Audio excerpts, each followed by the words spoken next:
Chapter 533, Seeing Tai Ta again. 4. Upon hearing the name of Changyang Shangtian, Bian's face grew shocked once more. Hurriedly bowing to Jian Chen, he spoke, Bian pays his respects to the honored imperial protector. Although Jian Chen had once been a student of Kargath Academy, his status now was completely different from before. Not only was he a heaven saint master, he was the very first imperial protector of the Jessan kingdom in several hundred years. Compared to before, it was completely useless to try and compare statuses. Even a vice headmaster like Bian would have to bow to Jian Chen now. As soon as the entire audience heard the fact that the white-robed outsider that came along with Ming Dong was the extremely famous imperial protector of the Jessan kingdom, Jian Chen, everyone became stupefied once more. Straight away, a clamor could be heard as they all looked at him with looks of both adoration and fear. If Ming Dong was a person to be idolized and worshipped in the hearts of the students, Jian Chen was a deity in comparison. One that they could never dare to offend. In the past, Jian Chen had been a person of influence in Kargath Academy. Even now, the achievements he had accomplished in the academy had been preserved to the present times. The champion of newcomers, the one who had gathered a shockingly large amount of monster cores, and the one who had defeated the Saint Ka Diyun despite not even being a saint himself. Then finally, the very same saint who had cut off Qing Mingxiang's arm from the Huayun sect while also forcing several other students to sustain injuries. Each and every story Jian Chen was mentioned in caused the students of Kargath Academy to become extremely interested. Now after a span of several short years, Changyang Shangtian's strength had already reached the realm of the Heaven Saint Masters. Furthermore, he was also the imperial protector of the Jessan kingdom.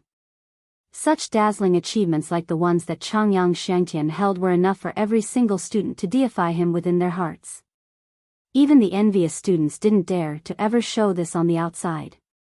The entity that was known as a Heaven Saint Master was an existence that every student could only hope to look at in their lives.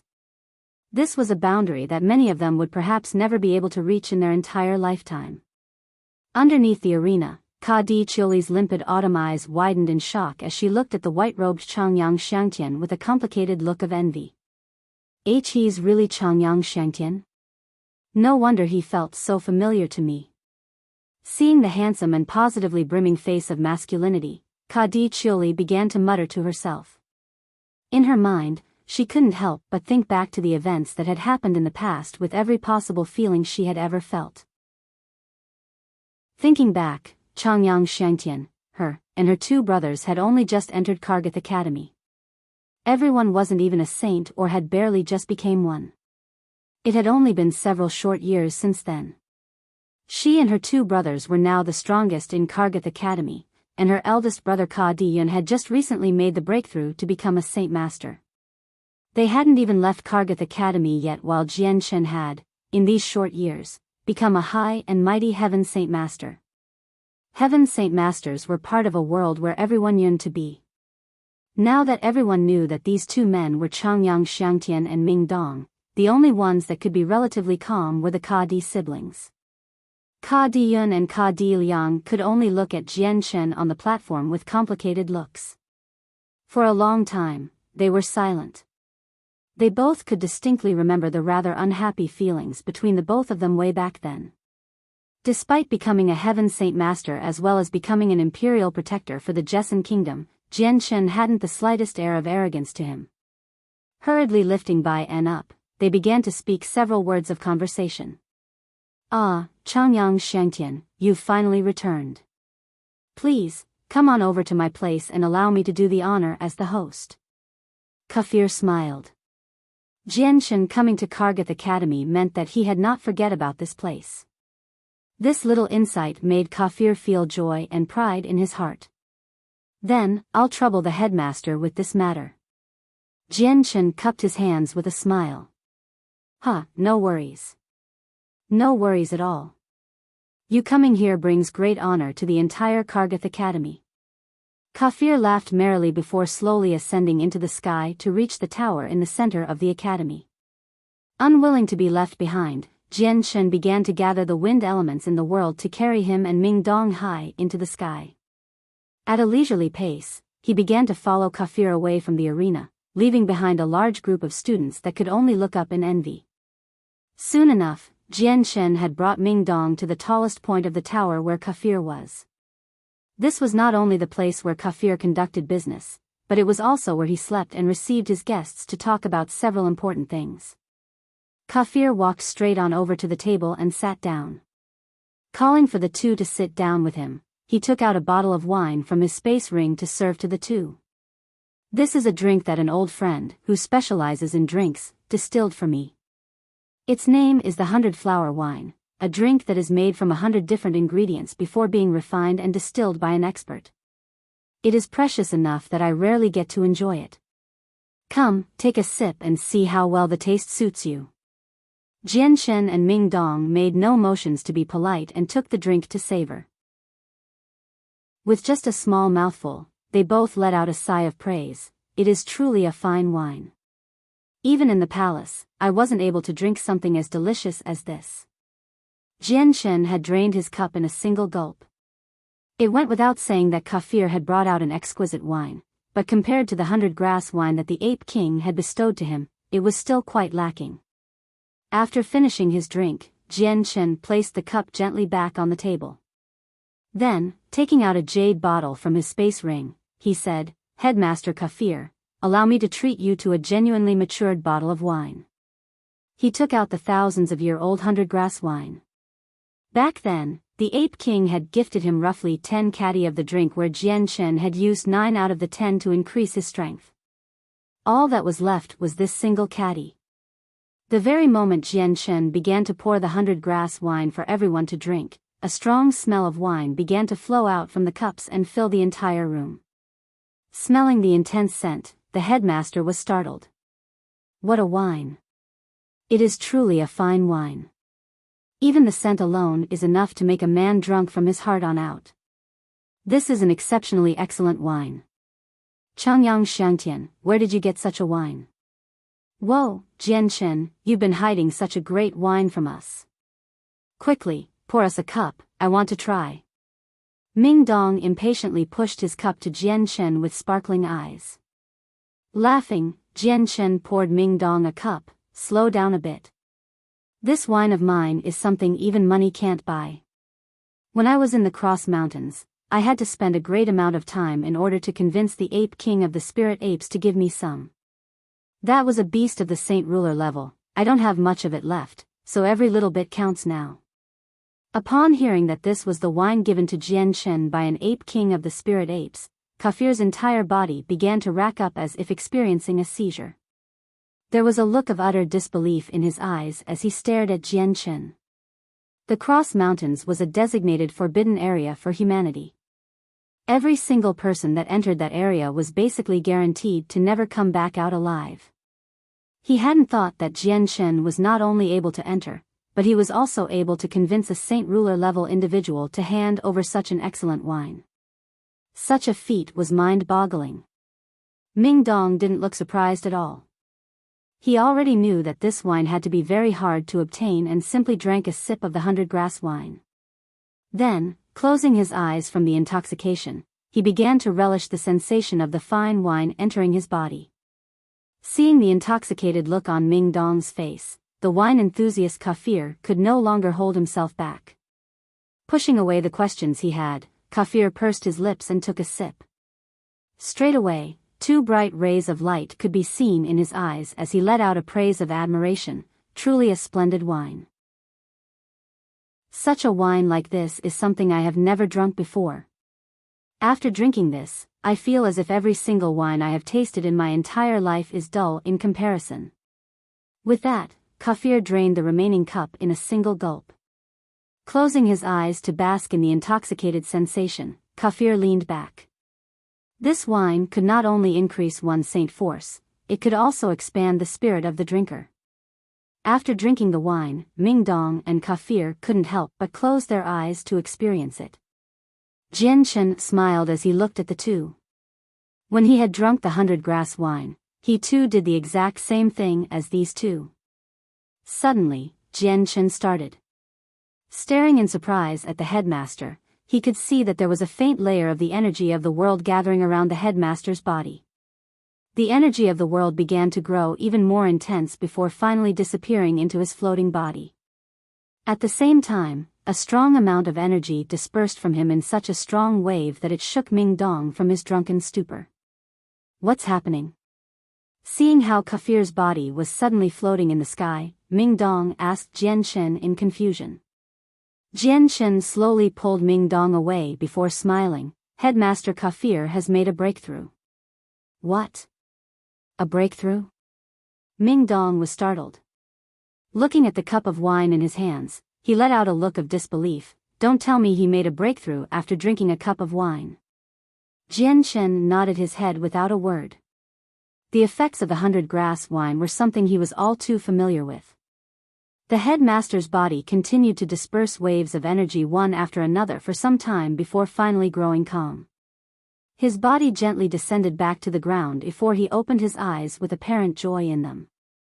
Congratulations to Headmaster Kafir for climbing to the next level. Jian Shen congratulated. Kafir broke out into a smile, ha ha ha. It is all thanks to this exceptionally fine wine. What a truly magical effect it has. 2 years ago, I was at the pinnacle of the 3rd cycle, but I found myself unable to make any more progress. I didn't think that today I would be able to break through that bottleneck and become a 4th cycle Heaven Saint Master after drinking a cup of wine. Does this wine really have such an effect like that? Ming Dong was skeptical.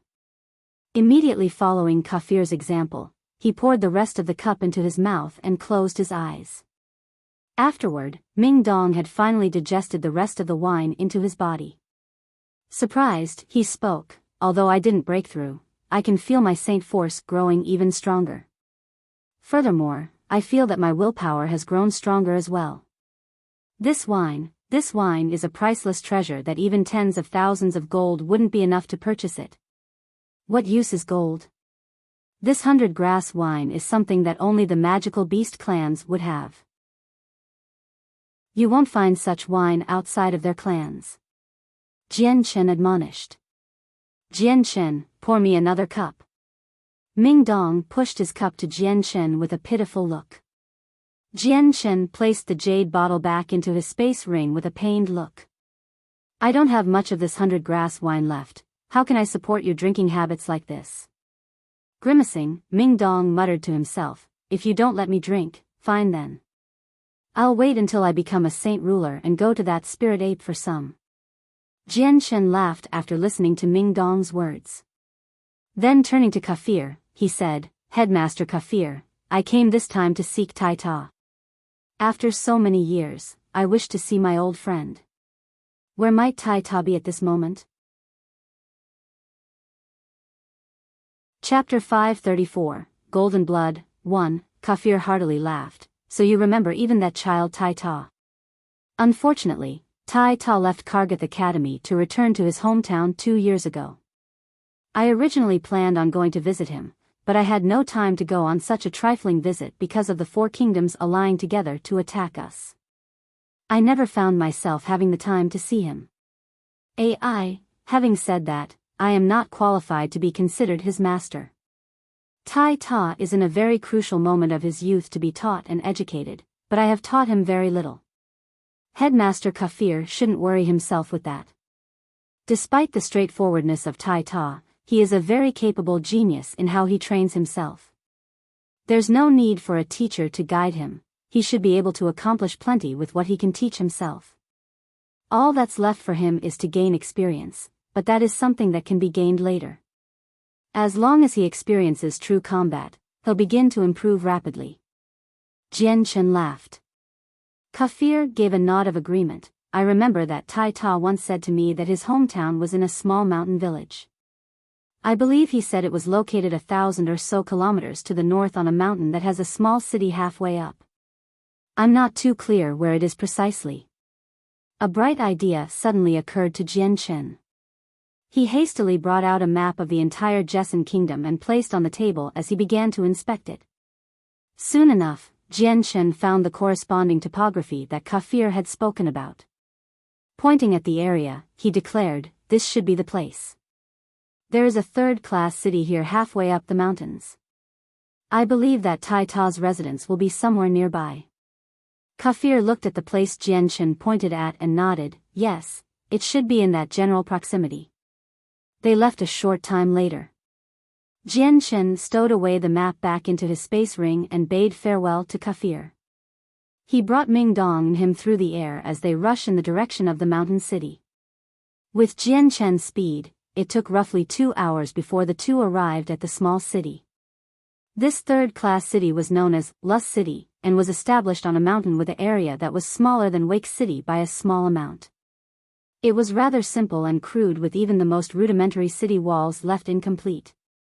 Even the marbled roads that paved the streets were riddled with stones that peeked through the streets and made it hard for carts to travel over. For the sake of not causing a disturbance, Jianchen and Ming Dong had descended from the sky onto a path that would lead them to the city. After entering it, Jianchen walked into a store that sold all kinds of meat and placed down a gold coin. "Shopkeeper, I'd like to ask you about a person. As long as you tell me what I need to know, this gold coin will be yours." Even the devil himself would turn rocks for money, especially if it was just for such a tiny inquiry. A gold coin to the butcher was enough profit to cover several days' worth of work. There was no way the shopkeeper would decline this offer. However, he did not grab at the gold coin in Jianchen's hand and instead said, "Little brother, speak. Whatever the case is, if this uncle knows, I will definitely inform you." "Shopkeeper, do you recognize a man named Tai Ta? He should be around my age," Jianchen asked. Hearing this, the shopkeeper let out a delighted light in his eyes. Hurriedly, he said, I know him. Is he not a dark-skinned kid with long hair? His skin is really dark and is quite the straightforward little guy, right?" "Yes, that's him." "Shopkeeper, do you happen to know where he lives?" Jianchen smiled and asked his next question. The shopkeeper suddenly grew cautious and stared warily at Jianchen and Ming Dong. Grimly, he asked, "Who are you two, and why are you looking for him?" Knowing that the shopkeeper was afraid that he and Ming Dong were looking for Tai Ta for trouble, Jianchen replied quickly, "Shopkeeper, we are students from Kargath Academy and old classmates of Tai Ta. We only wish to come pay him a visit." Upon hearing that Jianchen and Ming Dong were students of Kargath Academy, the shopkeeper immediately felt at ease. With an admiring smile, he said, "Ah, Kargath Academy is truly the greatest institute in our Jessen Kingdom. Every single student that is accepted to that place is truly a talent among talents. I've heard that the newest imperial protector of our Jessen Kingdom was once a student of Kargath Academy as well." Jianchen and Ming Dong smiled without saying a word at this. Thinking for a moment, the shopkeeper answered, "Since you're the classmates of that kid, I'll tell you where he lives." With that, the shopkeeper pointed a finger in the direction behind him. "Head 20 kilometers down the mountain to where a brook is. There's a forest next to the brook. Enter the forest and there'll be a village. In the village is a row of houses, and in those houses will be where that kid lives." "Couldn't you just say that there's a village 20 kilometers down the mountain? I feel ready to faint just hearing all those directions." Ming Dong didn't know whether to laugh or cry. Jianchen laughed before handing over the coin to the man. He left the city with Ming Dong. Leaping across the area at a rapid pace, they began to move to the back of the mountain. 20 kilometers was truly too short of a distance for Jianchen to feel like flying. The bawling sounds of several beasts could be heard as they crossed the forest. Having not been even Class 1 magical beasts, neither Jianchen nor Ming Dong paid attention to them as they traversed across the mountains at lightning-quick speeds. Soon, there was a 5-meter-long river that the two of them crossed over. With another quick hike through the forest, they indeed discovered a small village on the other end. The village was rather small in size with roughly 30 or so families in it.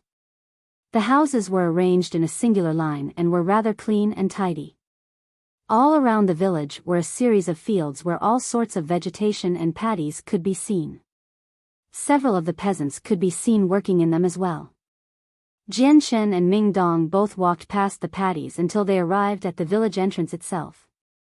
Even after trudging past the fields, their shoes were still impeccably clean without a single spot of dust or dirt on it. The rich-looking robes the two of them wore caused them to look completely out of place in comparison to the peasant farmers who were all wearing coarse-looking clothing. So when the two arrived at this place, they caught the attention of all the villagers, who began to grow nervous at their approach. Several of the villagers had already begun to clench their hoes and sickles tightly in preparation. What business might my two lords have here? An aged, old man began to tremble as he approached the two and questioned them carefully. Amiably, Jian smiled to the elder and spoke with a kind tone. "Venerable elder, we are students from Kargath Academy along with Tai Ta, so we came today hoping to find him." "Oh, so you're friends of Tai Ta?" The elder let loose a sigh in relief. Then with a wave of his hand and a hoarse shout, he spoke, "There's no need to worry everyone. These two are students of Kargath Academy and came looking for Tai Ta, their old classmate." The previously nervous-looking villagers immediately grew relaxed after hearing his words. There was a rather suspicious look on Jian after seeing this display. This was clearly a rather unordinary reaction from the villagers. "Venerable elder, was there something that happened here recently?" Jian asked. Nothing at all." The elder waved his hands before replying, "Tai Ta went to hunt in the mountains earlier this morning. I reckon he'll be back soon. Please, come sit in our village for a while." After a moment's consideration, Jian agreed, "Very well, then we'll be troubling the villagers."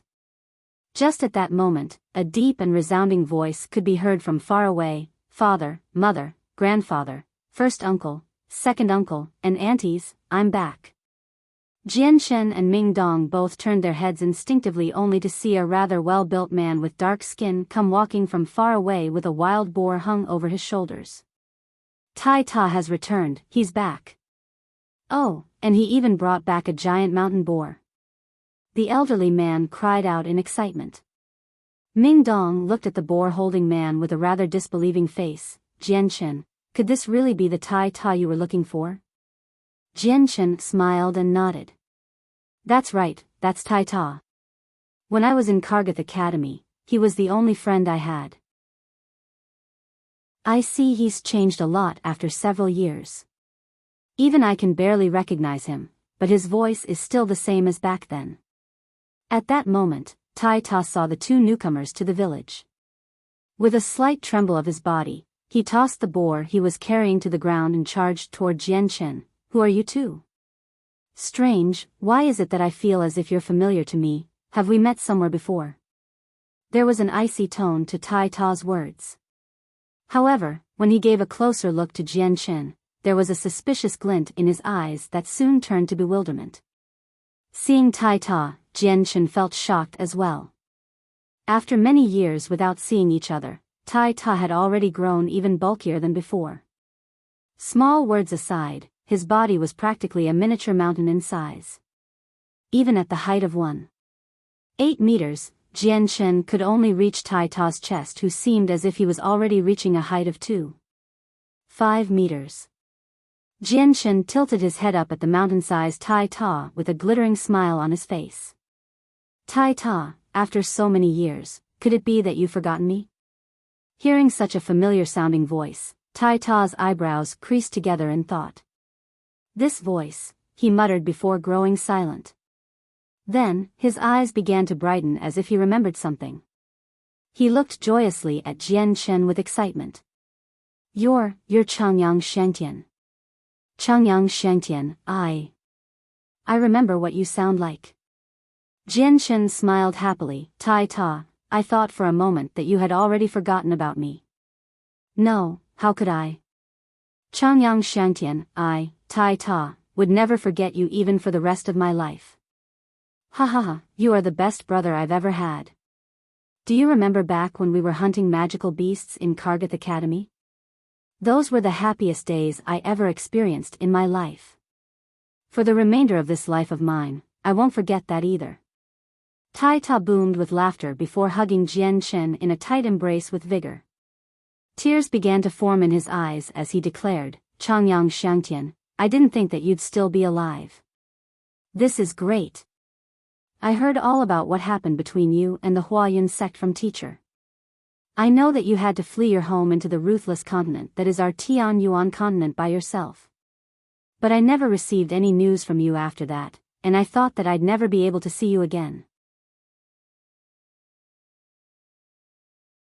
Chapter 535, Golden Blood, 2. Tai Ta was exuberantly excited and filled with glee.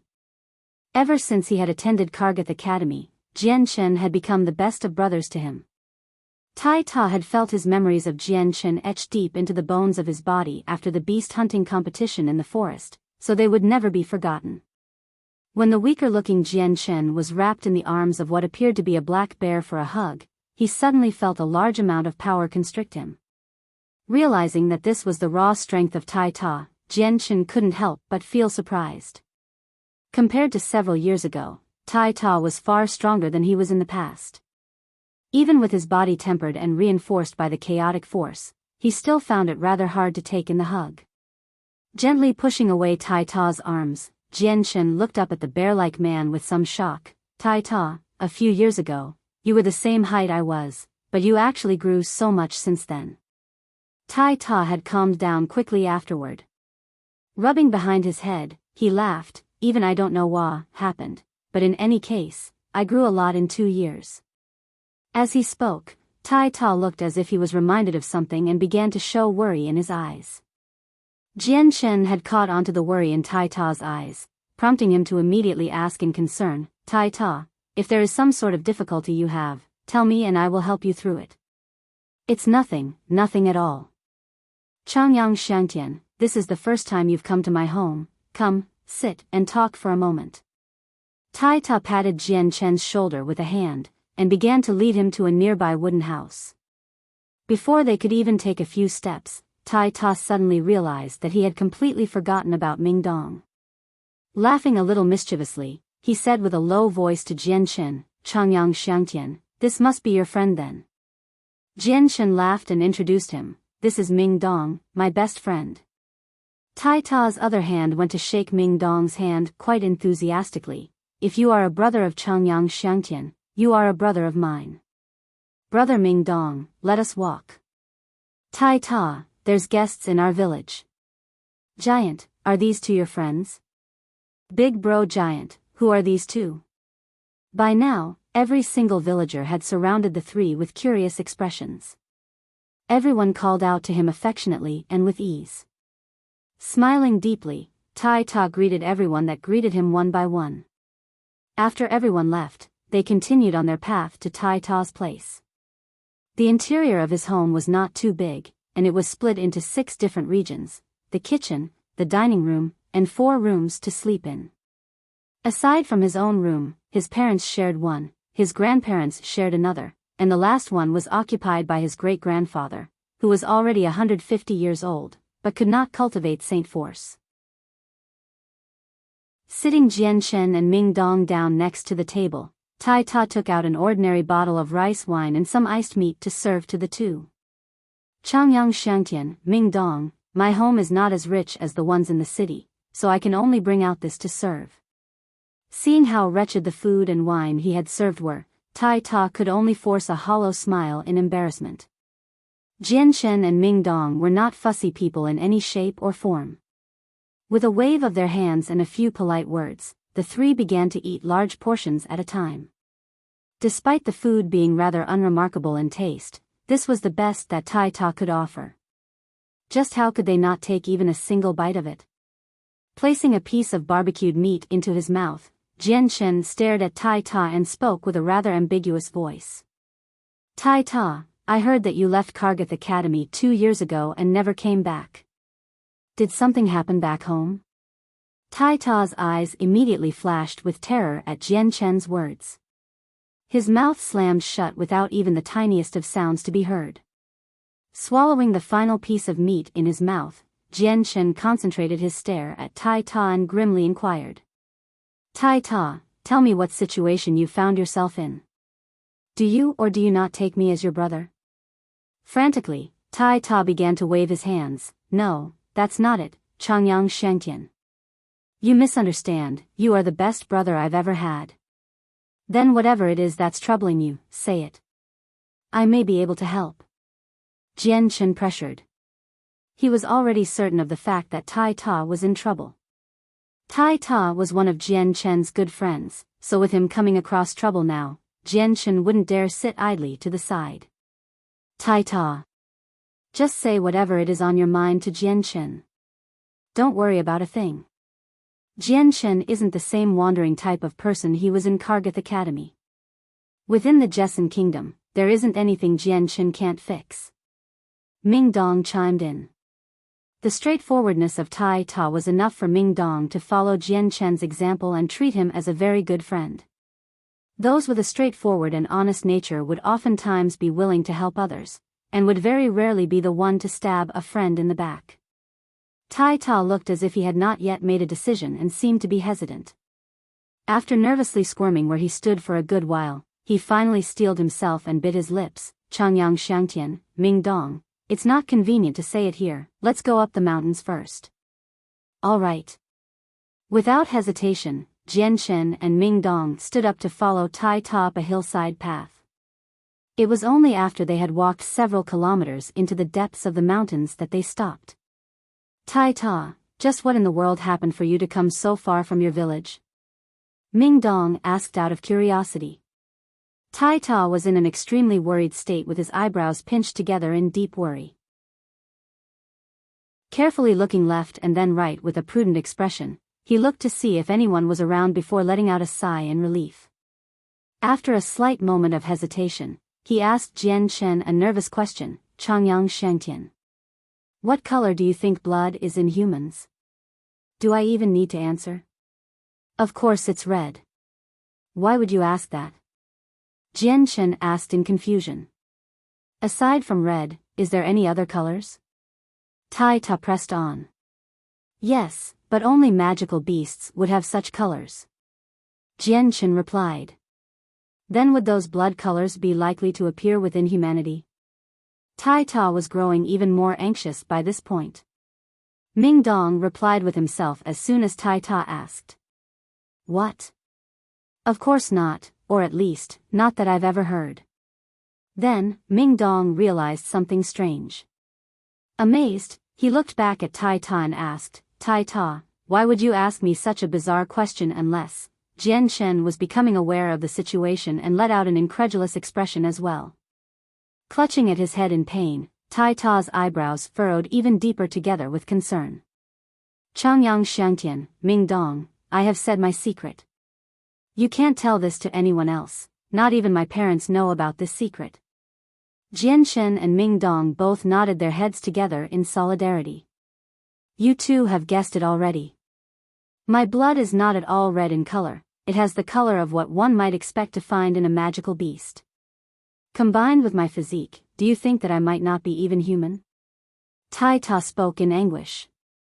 Ming Dong and Jian Chen looked at each other for a moment with startled eyes between the two. Tai Ta's words were like a clap of thunder to their minds and stunned them into an unsteady state for a decent amount of time. Even a 3-year-old would be able to answer with confidence what blood color a human had. It was without a doubt red without any chance of it being something else.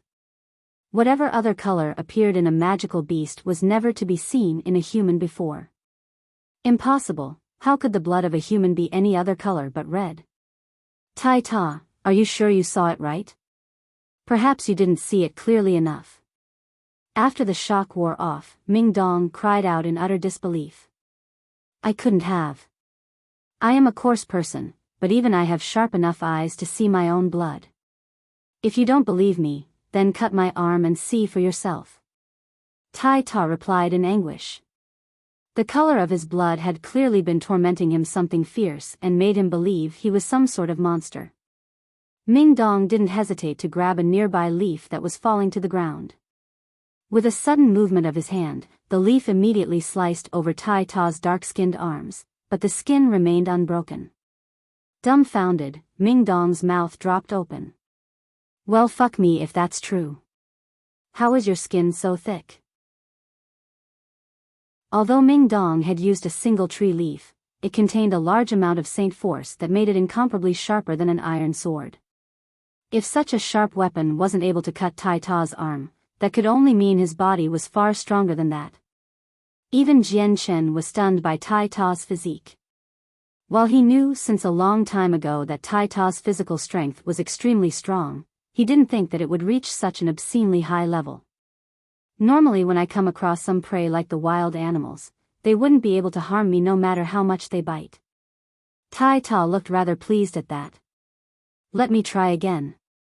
Ming Dong was determined to try again. With another leaf, he began to pour a lot of Saint force into the leaf before trying to cut Tai Ta's arm once more. This time the cut had more strength put into it than before, but even then, only the superficial part of the skin was broken. Not a single droplet of blood could be seen coming from it. Your skin is far too thick. It's practically the same level of a Class 5 magical beast. If I don't have my Saint weapon, then I doubt I'd be able to see you spill blood. Ming Dong exclaimed in shock. Let me try then.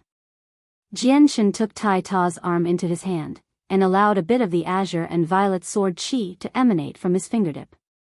He then gently sliced his skin.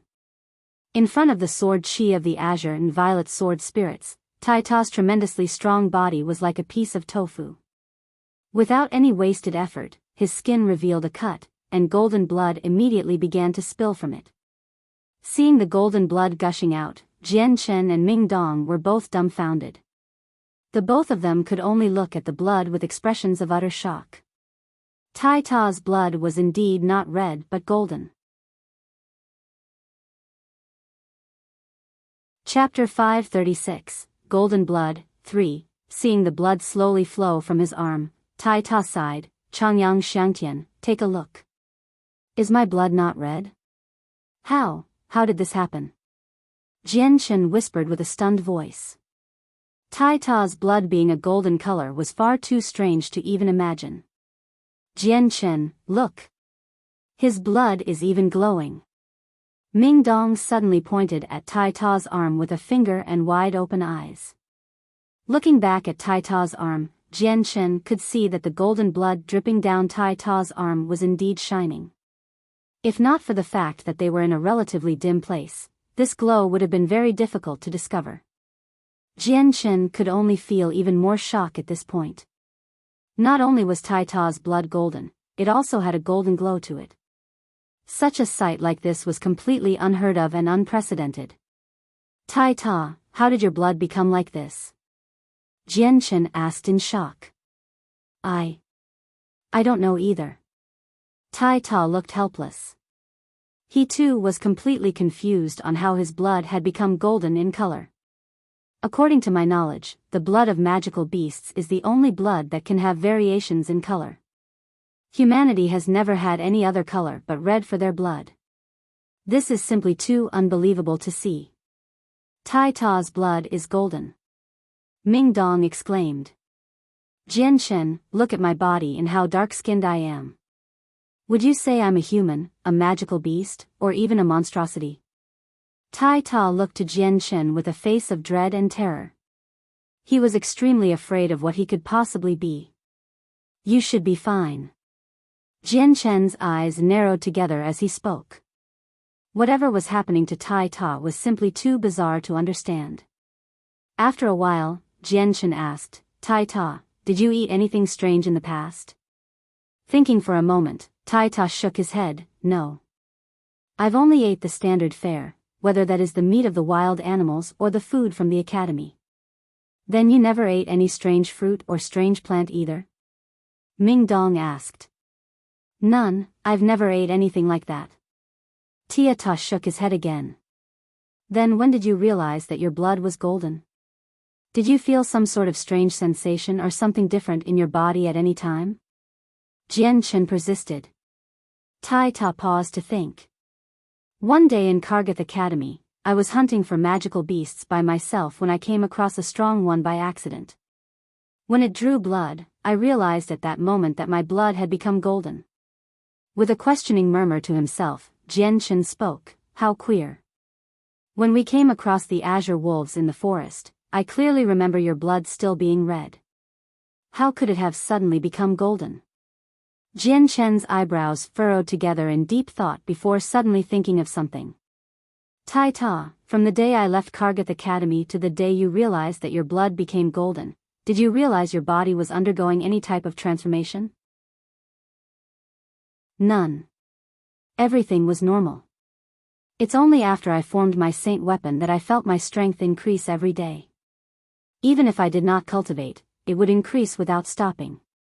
Furthermore, my body grew taller as well, just look at how tall I am now. As he was speaking, Tai Ta seemed to have remembered something and piped up, "Ah. I remember that while I was condensing my saint force to form my saint weapon, I felt my entire body grow extremely hot.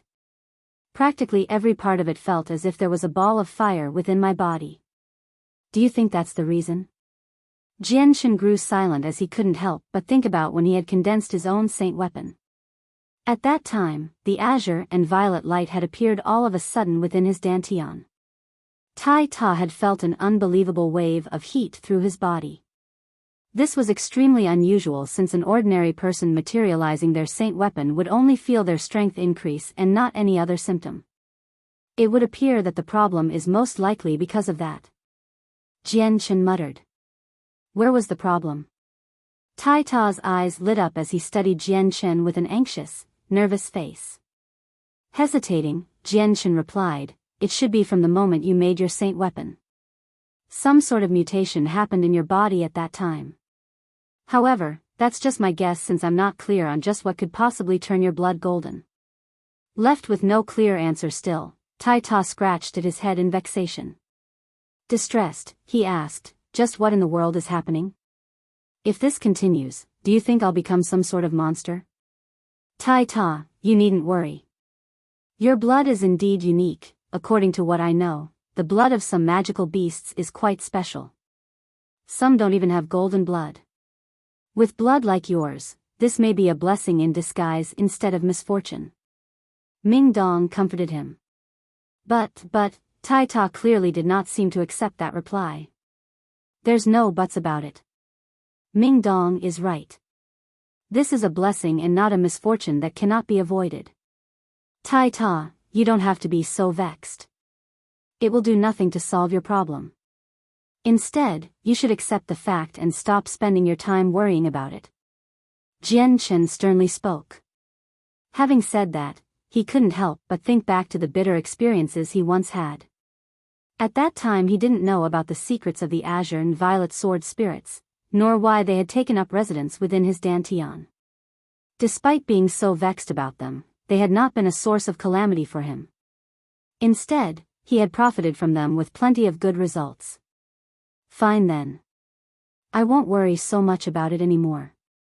Who cares if I'm a human or monster? Even if I become one, then I'll just live my days in a place without humans. With the comforting of Jian Chen and Ming Dong, Tai Ta finally decided to accept his predicament. That's the spirit, just learn to accept it. You fear your golden blood, but it might be a symbol of your innate uniqueness. Don't forget that you have a natural blessing. Jian Chen laughed as he took out a towel from his space ring to wipe away the blood on Tai Ta's arm. When the towel wiped away the blood, Tai Ta's arm was without any traces of the injury as if it had never happened. Your injury has already healed, what a powerful recovery rate. Jian Chen cried out in shock. Tai Ta laughed, my body heals quickly even after being injured.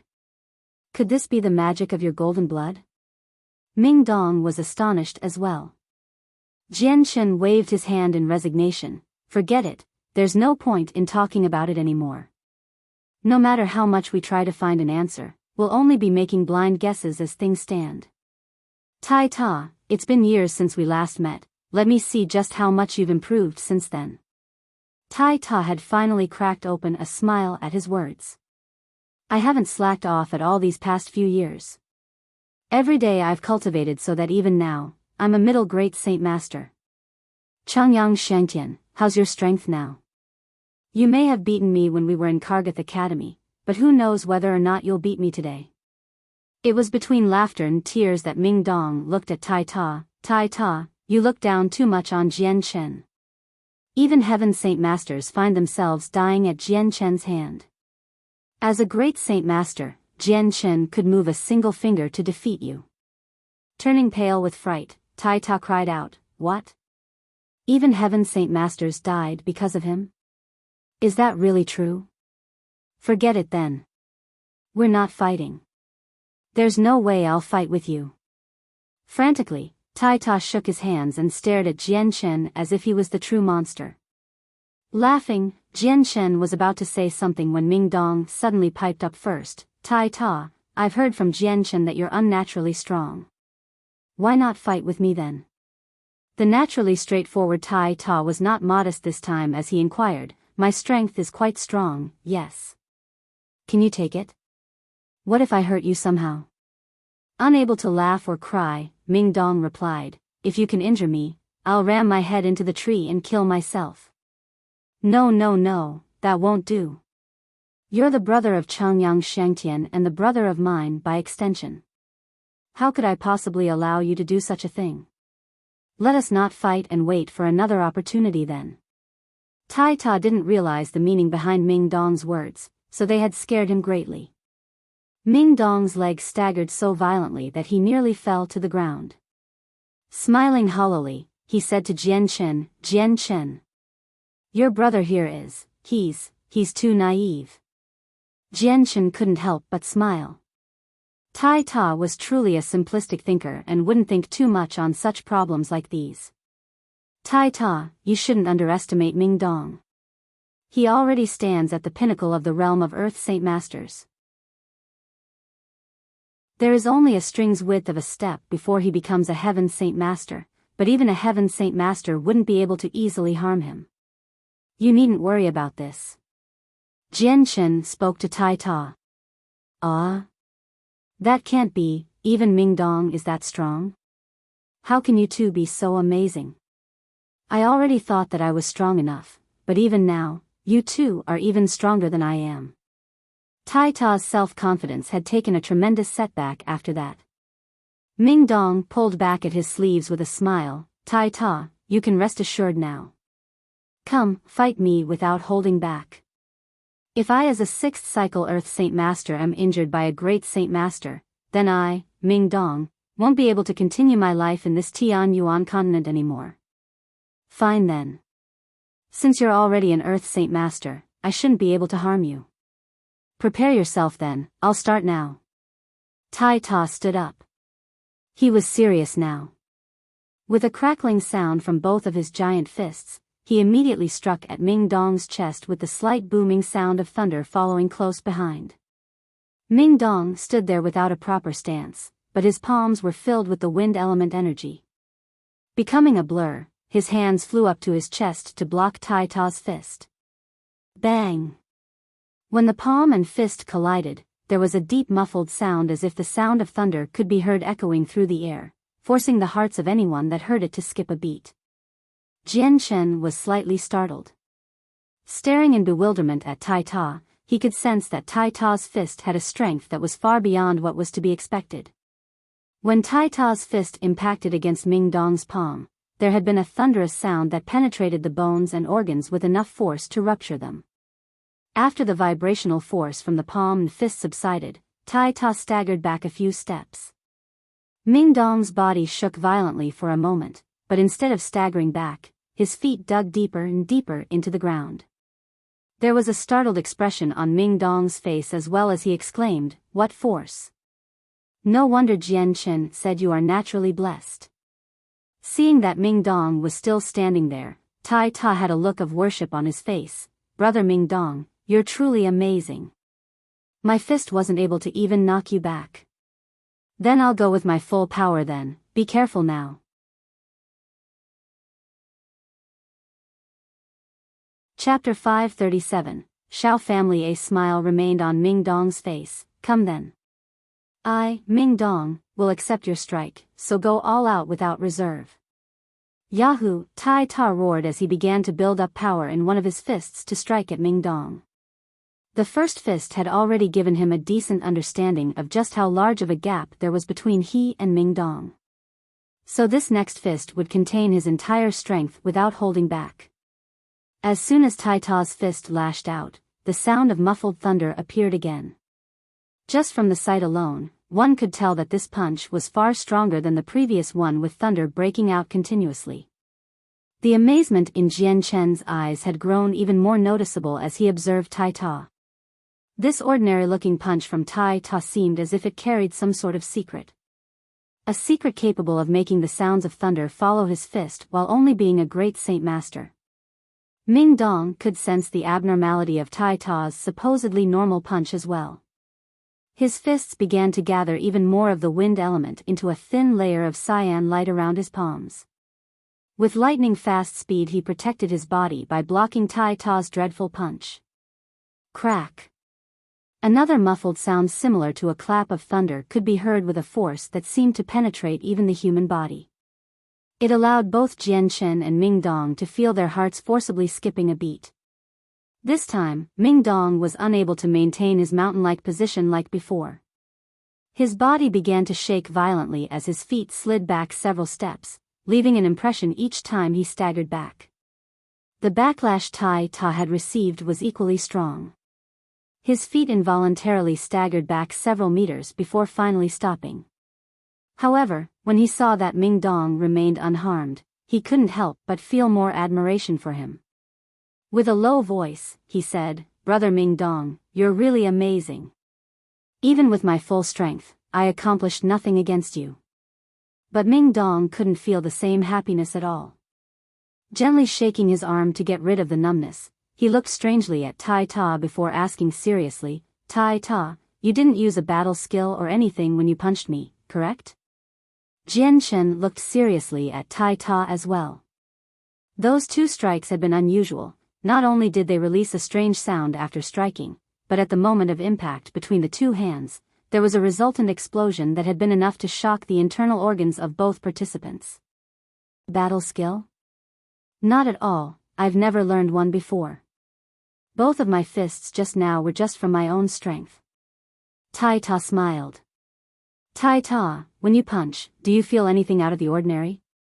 Jian Chen seriously questioned. No. Everything seems normal, Changyang Shangtian, why do you ask? Tai Ta was utterly confused on why Jian Chen had been so questioning. Seeing the vacant look on Tai Ta's face, Jian Chen gave up asking more. He knew that he wouldn't be able to get any answers even if he did, but the fists Tai Ta revealed just now left a huge question in his mind. Jian Chen didn't know just how a punch from Tai Ta could have such a strange sound that could also affect even his internal organs. Jian Chen, this is probably because of the golden blood in Tai Ta. That golden blood he has in him is really too strange, but it's all the more proof that Tai Ta is not an ordinary person. Ming Dong spoke. Thinking to himself, Jian Chen found there was Ming Dong a point to his words and gave up questioning it any longer. Let's go back then. Okay, we'll head back then. But you two have to keep this secret of mine between us three. Tai Ta pleaded with the two. Don't worry, we won't say a word. Jian Chen promised. Afterward, the three men began to walk back to the village. As soon as they arrived, they could see several dozen figures disputing with the weapon-wielding villagers. Upon seeing the dozen distinctly dressed figures, Tai Ta's eyes seemed as if they would spit fire with anger. Howling, he cried, "Those bastards came again. It seems like the lesson I taught them last time wasn't enough." With that, Tai Ta began to dash off toward the group. Tai Ta has returned, he's returned, Bro Giant has come back. Come quickly and beat these bastards up, kid, you've returned. Quickly throw these guys out. As soon as they saw Tai Ta return, every single villager looked as if a heavy weight had been lifted from their shoulders. They knew just how strong Tai Ta was, and as long as he was here, then those men would have no leg to stand on. When the distinctly dressed figures saw Tai Ta approach, their faces were startled and frightened because of him. However, as if a sudden thought had occurred to them, a confident smile appeared on their faces. Tai Ta quickly came to a stop in front of the villagers with a furious scowl aimed at the 10 newcomers. You annoying guys came back again? Did you not get beat up enough by me? Tai Ta, you're too savage. We are men from the Shao family. Our young master has already become a disciple of the Black Wind sect, and the personal disciple of the sect master himself. With his illustrious standing, you are nothing more than a blade of grass to him. How could you compete with us? If you continue to be so unbridled like this, then you'll be causing trouble for the entire village. One of the youths spoke. As if I gave a shit who you are. Black Wind sect? I'm not afraid of them. Don't think that you'll be able to leave with her in hand. If you don't leave now, in fact, I'll make sure to use my fists to drive you out. With that, Tai Ta's knuckles began to crack in anger because of the group in front of him. Tai Ta, you can't even tell good from bad. The fact that our young master has taken favor to someone from your village should be a blessing, but you don't even cherish that fact. Don't you know just how many blue-blooded daughters would love to marry our young master within the Jessen kingdom? A blue-robed youngster spoke in a serious manner. If not for the fact that he had eaten his fair share of losses to Tai Ta, he wouldn't have bothered to waste so much time trying to squabble with him. At that moment, Jian Chen and Ming Dong caught up. Looking casually over to the group of well-dressed individuals, he asked, Tai Ta, what's going on? Furiously, Tai Ta explained, the Shao family saw that Sister Qiu Yu was quite pretty, and want to kidnap her to wed her to the young master of the Shao family. They've tried multiple times already, but I've managed to beat them back each time. However, it's always been a short interval between each attempt. How annoying. The dozen men from the Shao family could see that Jian Chen and Ming Dong were by no means ordinary figures due to their robes and presence. While they were aware that the two could be from an influential family, the men did not see the two as a serious threat at all. With the young master becoming a disciple of the sect master of the Black Wind sect, their family position within the kingdom would rise with the tide, making them a family that few would offend. Who are you two? This is a matter between them and the Shao family. Be sensitive and get lost. To offend our Shao family is to offend the Black Wind Gate, a result that neither of you two would be able to afford. A 30-year-old young man pointed a finger at the two with a domineering presence and an unbridled voice. Do you want to die? Jian Chen's and Ming Dong's face darkened for a moment before Ming Dong cried out. An azure light streaked past as he instantly flew toward the one that spoke, and slapped him across the face with his palm. Pa! A clear resounding slapping sound could be heard before the young man was sent flying by Ming Dong's slap. Ruthlessly tumbling to the ground 3 meters away, he staggered back up with a face that was dripping with blood. Spitting out several bloody pieces of his teeth, the young man venomously glared at Ming Dong. As he opened his mouth to speak, the pain from the slap he received was far too much for him to withstand, forcing him to wince and close his mouth. What tool are you to think you can speak to us like that? Ming Dong glared in disdain at the youth.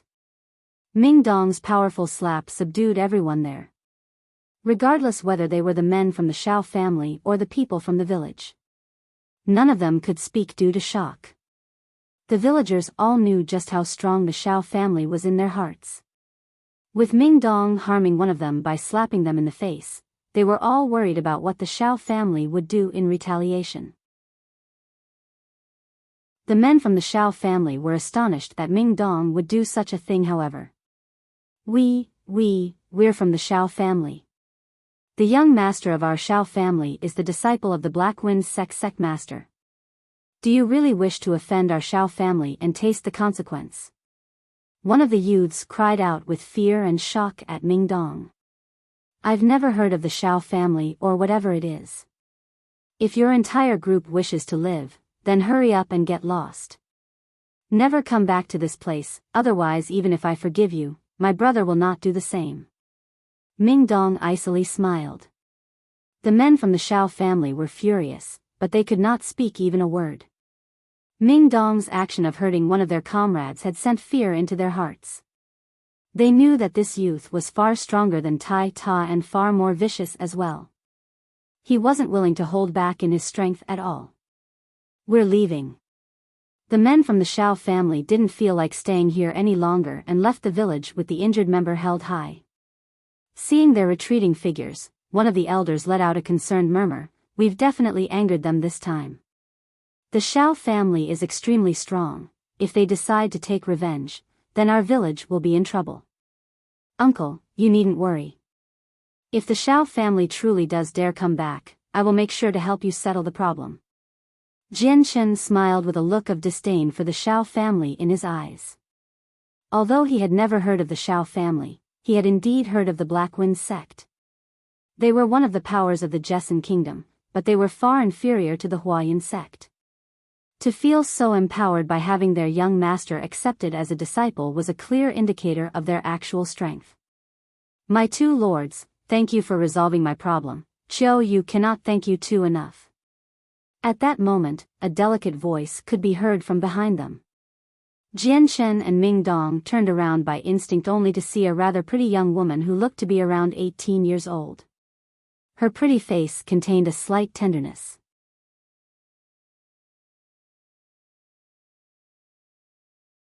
Chapter 538, Leaving for the Xiao family. Observing the delicate and sincere face of Qiu Yi, Ming Dong let out a mischievous laugh. So you're Qiu Yi. How pretty. It's no wonder that the men from the Xiao family are so willing to come here multiple times to wed you to their young master or something. Despite growing up in a small mountain village, Qiu Yi had a face that even most aristocratic daughters would envy. It could not really compete with a national beauty, but if she were to set foot in the open world, she certainly would be considered a rather rare type of beauty. Qiu Ye's face reddened in shyness as she listened to Ming Dong compliment her. Brother Ming Dong, don't bully my sister Qiu Yi, alright? Otherwise, even if I can't beat you, I still won't forgive you. Tai Ta grumbled at Ming Dong. He was very protective of Qiu Yu.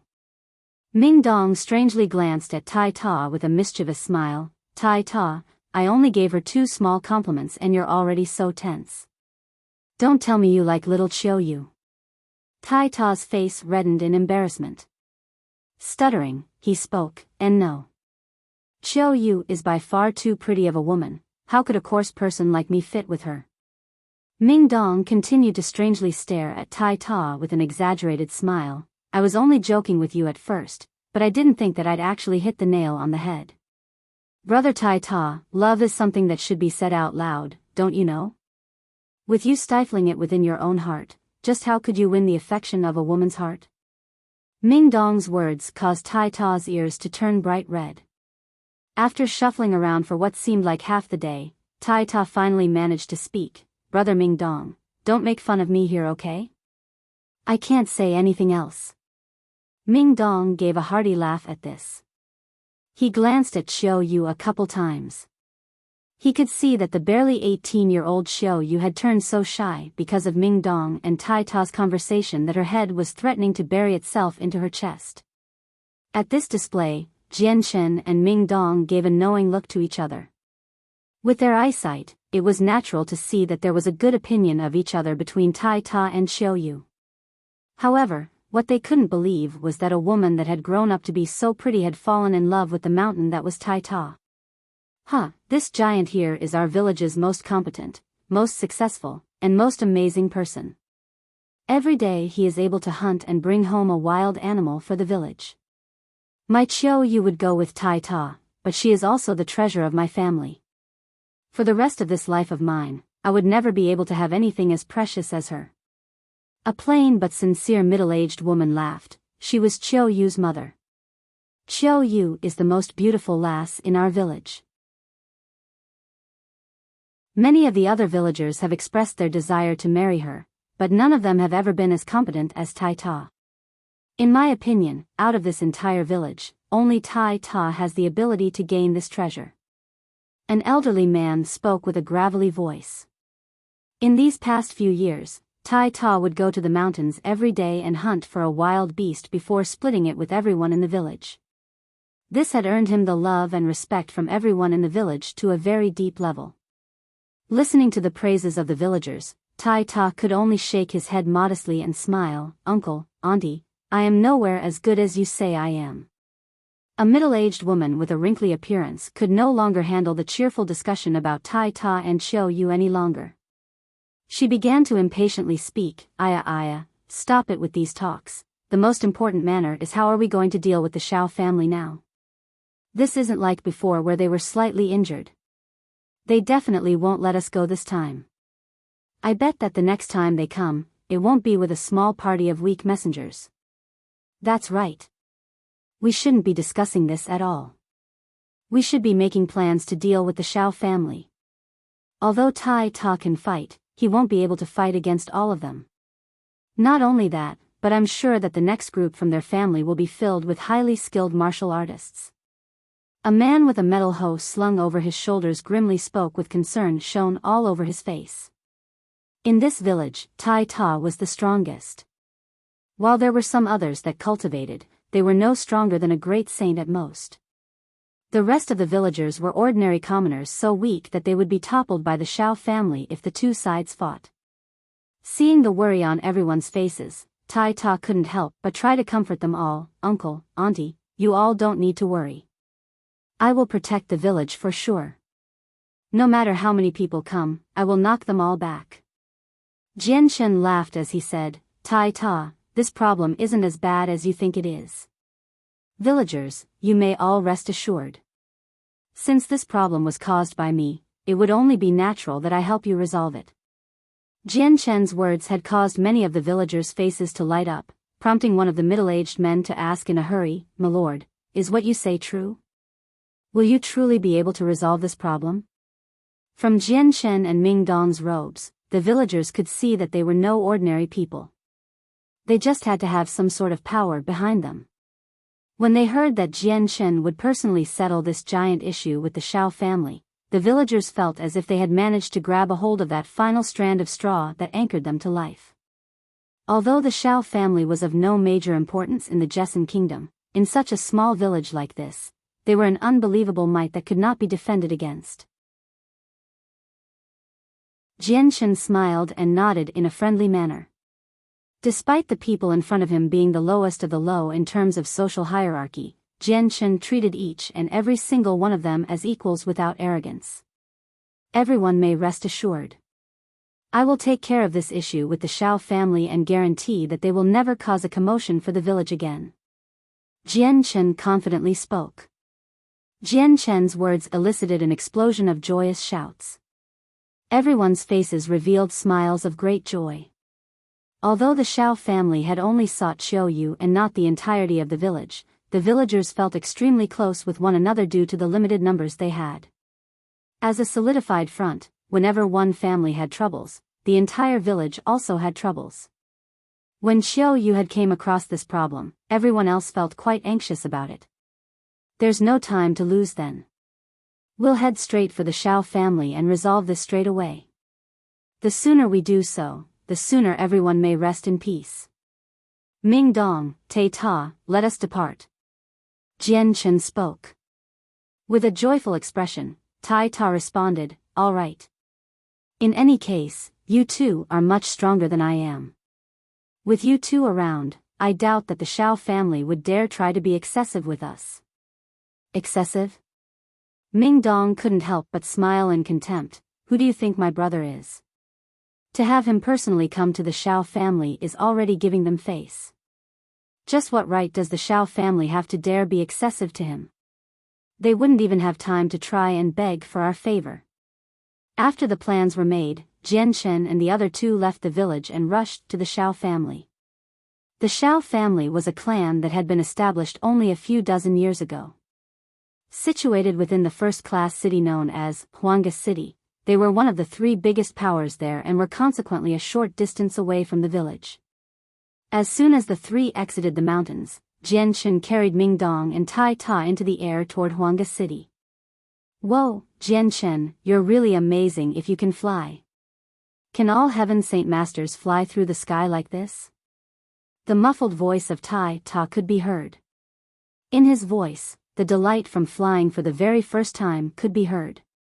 Zooming through the sky at a tremendous speed, they quickly traveled hundreds of kilometers away from the village in the direction of the city. Using the wind element to cover Ming Dong and Tai Ta's body, Jian Shen guided them all straight to Huanga City. Then locating the Xiao family's location on a map, they touched down where the clan should be living. Jianchen and the other two descended into the empty space of the Shao family's courtyards, with the guards of the family instantly noticing their arrival. Even the observers from the outside of the compound had seen them descend from the sky, causing a tremendous clamor to appear. News that a Heaven Saint Masters had graced their city with their presence had subsequently spread like wildfire. Several middle-aged men came running out of the compound as soon as they saw Jianchen, Mingdong, and Tai Ta descend to their courtyard. Staring at the three in astonishment, they immediately bent their backs in respect. One of the men among their group respectfully yelled out, "This one is the captain of the guards for the Shao family. We welcome your presence into our home." Jianchen's eyes calmly swept over the soldiers with an expressionless face. "Call out the head of the Shao family to greet us." "Yes, this one will notify him straight away. If my lords would please relocate themselves to the halls to rest while I notify the master." The guard nodded his head in an attempt to curry favor. This was the very first time he had ever gotten close to such an individual like a Heaven Saint Master. He was so terrified of saying the wrong thing that he was afraid to confirm their identities. "There's no need. The person I am looking for should be here," Jianchen calmly responded while looking straight ahead. A group of people could be seen hurrying over. There were about 20 to the group, both young and old. At the very front was a 40-year-old middle-aged man. When the group saw Jianchen and the other two, they looked at them with suspicion. Everyone had been called to hurry on over when they heard that several Heaven Saint Masters had touched down in the Shao family's compound. However, they couldn't help but question when they saw their faces. Jianchen and the other two were far too young. It was not at all the appearance a Heaven Saint Master would have. Despite the suspicion in their minds, they didn't dare judge them just by looks. A Heaven Saint Master was still an individual their family could hardly afford to offend. Bowing down to the three men, the middle-aged man that stood at the group respectfully said, "Honored Heaven Saint Masters, this one is the head of the Shao family, Shao Yun. I welcome my lords to my Shao family, and give thanks to the honor you have given us by visiting."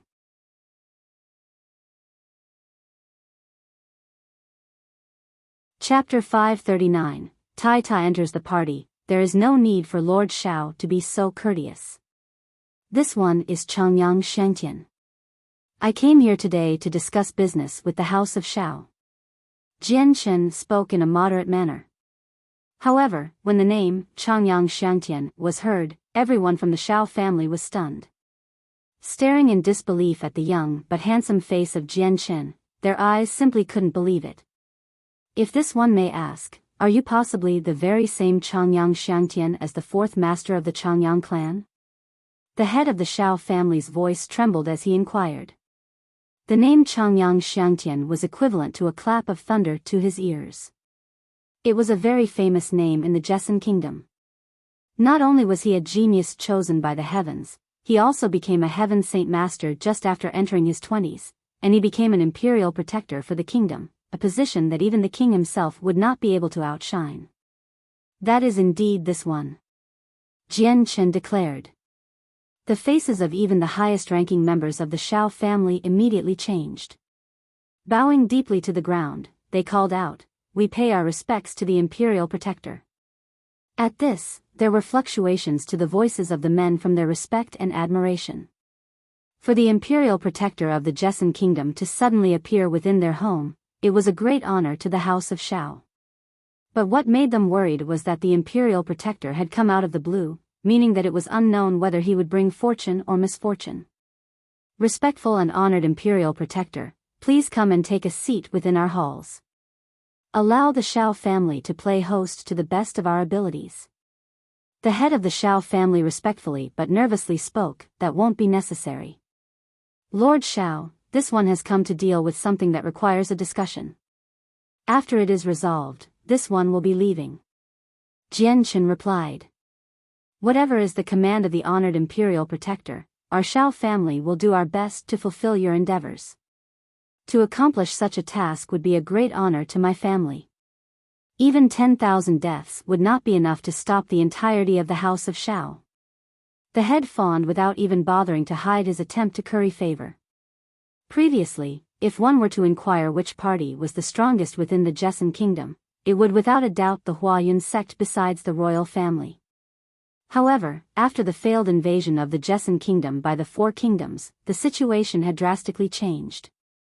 At the current moment, the Changyang clan held the title of the strongest, whereas the Huayun sect and the royal family couldn't even compare. Even if the 500,000-strong elite soldiers from the Qinhuang kingdom were to be excluded from the garrison troops at Lore City, the Changyang clan had far more Heaven Saint Masters tucked away within it than the entirety of the Jesson kingdom at its golden age. The fact that a dozen or so Heaven Saint Masters defeated the ones from the Heavenly Eagle kingdom was no secret either. It would be no exaggeration to say that the Changyang clan had already eclipsed the royal family as the strongest faction. Even the Huayun sect could not compare with its 3 Heaven Saint Masters. From the Changyang clan, the 4th master, Changyang Shangtian, played a crucial and very influential role. When the head of the Shao family heard the name that belonged to the young imperial protector of the kingdom, he suddenly felt a little terrified. At the same time, he felt that this would be a once-in-a-lifetime opportunity to seize the tree that was Changyang Shangtian and climb to the sky. Through this, the Shao family would have nothing to worry about and could survey the entire Jesson kingdom without fear. With a hasty, amiable face, the head began to try his best to show the desire he felt for his family to help the Changyang clan. However, Jian Chen was not moved by the man's friendly demeanor. With a calm voice, he said, "Lord Shao, a few men of yours have been making trouble for a woman in my brother's village as of late. I hope that you will discipline the parties involved. I would hate to have to come back here in the future, and in the case that I do not say that I am heartless." Jian Chen's voice grew progressively colder as he spoke. The head of the Shao family along with the other high-ranking members all grew startled. Already their faces grew ruinous as sweat began to pool on their foreheads. It was with incomparable terror that the head of the Shao family knelt on his knees. He said with a quaking voice, "I beg the honored imperial protector to quell his anger. A misunderstanding has occurred because of my inability to discipline my family. I, Shao Yun, will strictly punish those few men and return a satisfactory compensation to the imperial protector. This slight from my family will not be repeated. I hope you will do as you say.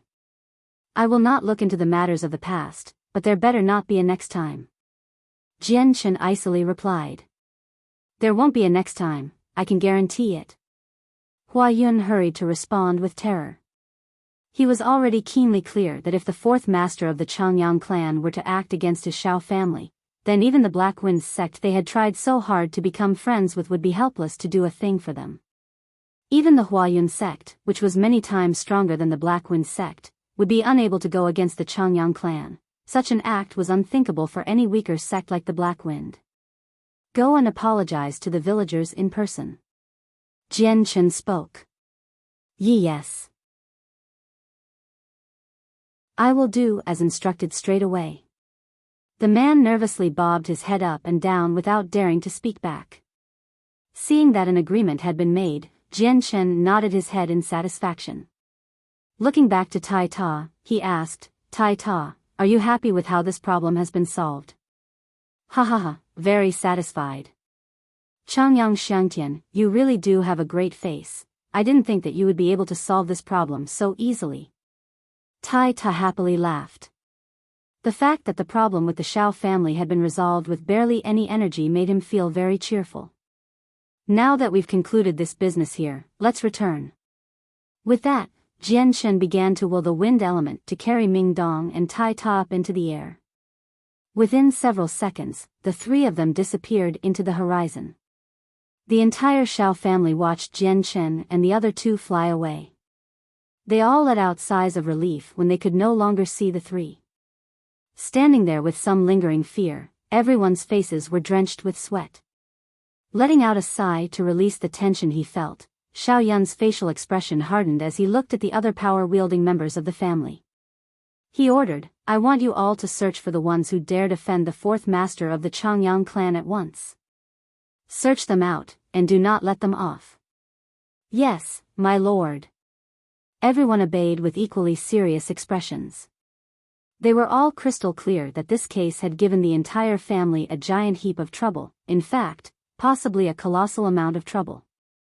Jianshen, Mingdong, and Tai Ta all flew back to the mountains at a fast speed before finally touching down in a vegetation-filled area to walk the rest of the way to the village. After entering the village, Tai Ta excitedly told the villagers the happy news that Jianshen had resolved their issues. It was with great joy that the entire village began to look at Jianshen and Mingdong with feelings of appreciation. For a good while, only thousands of words of appreciation were spoken for the two.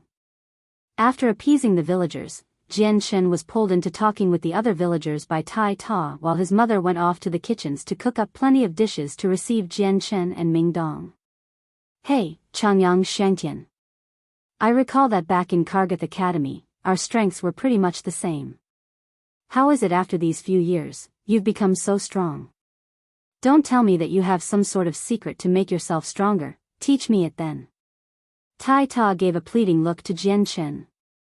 On the continent, practically every cultivator desired a way to increase their own strength. Even the honest and straightforward Tai Ta was no exception. With a hearty laugh, Jianshen replied, "Of course there is a secret, but whether or not you can take the same road I do is unknown." What secret is it? Tell me now. I, Tai Ta, will definitely become as strong as you. Even the head of the Shao family was bent into submission by you. If I can become just as strong as you, then I could let the village live a generation filled with peace. Tai Ta spoke with excitement. This secret's nothing complicated, even I could tell you. Mingdong spoke first. Tai Ta, if you wish to increase your strength in a flash, the best method would be to explore the outside world and gain some experience. If you waste your time in a village with your talent, it would only stifle your future. Not only is the outside world brilliant, it will teach you many things and is far stronger than the village here. Tai Ta pensively scratched his head. Really? I guess what you say has some sense to it. Back in Kargath Academy, Changyang Shangtian wasn't too far away from me in strength, but after that, he left Kargath Academy to wander the continent. After so many years, I didn't think that his strength would be so strong as it is now. Could the experience gained from traveling the Tianyuan continent be truly that great on gaining experience in a short period of time? Tai Ta, Mingdong isn't lying. It's only when you go out and explore the outside world that your strength will improve quickly. You'll learn plenty of things that you would never have been able to experience or see. It's fortunate that I have a mercenary group that I'll be developing in the next 2 days. As of right now, I need some manpower to help out, so if you're willing, you might as well join my mercenary group. In the future we can all venture the continent and develop this mercenary group even more to become the strongest group in the continent. Jianshen spoke. Tai Ta's eyes began to sparkle with some excitement as he spoke. Then wouldn't that mean we would be able to travel together? Of course. Jianshen laughed. Great then. I, Tai Ta, will follow in whatever you guys will do. Wherever you go, I will go. Tai Ta responded with an excited face. After successfully inviting Tai Ta to join the Flame Mercenaries, Jianshen revealed a happy smile. Tai Ta, then why don't you say your goodbyes to the village? Tomorrow, we'll go back to my home for a trip and then we'll introduce you to my friends. On the second morning, Jianshen and the two gathered all the villagers to give their goodbyes before leaving the village. Outside the village entrance, the entire populace of the village convened to give one last farewell to Tai Ta. Brother Giant, you have to return as soon as possible. Chiao Yu's eyes glistened with reluctance as she looked up the giant body that was Tai Ta. Looking back at Chiao Yu, Tai Ta displayed a rather complicated look on his face. Waving his hands, he said, Sister Chiao Yu, I'll come back as soon as possible. Wait until then, and I'll be able to protect the entire village. If you don't dislike this coarse person that I am, then wait until I come back with some money. I'll come back and marry you. Tai Ta mustered up the rest of his courage to speak the last phrase, but after he finished speaking, his dark face turned red. Chiao Yu's entire body began to tremble as if she had been moved by his words. Wiping a tear from her eyes, she said, "Brother Giant, Chiao Yu will await your return."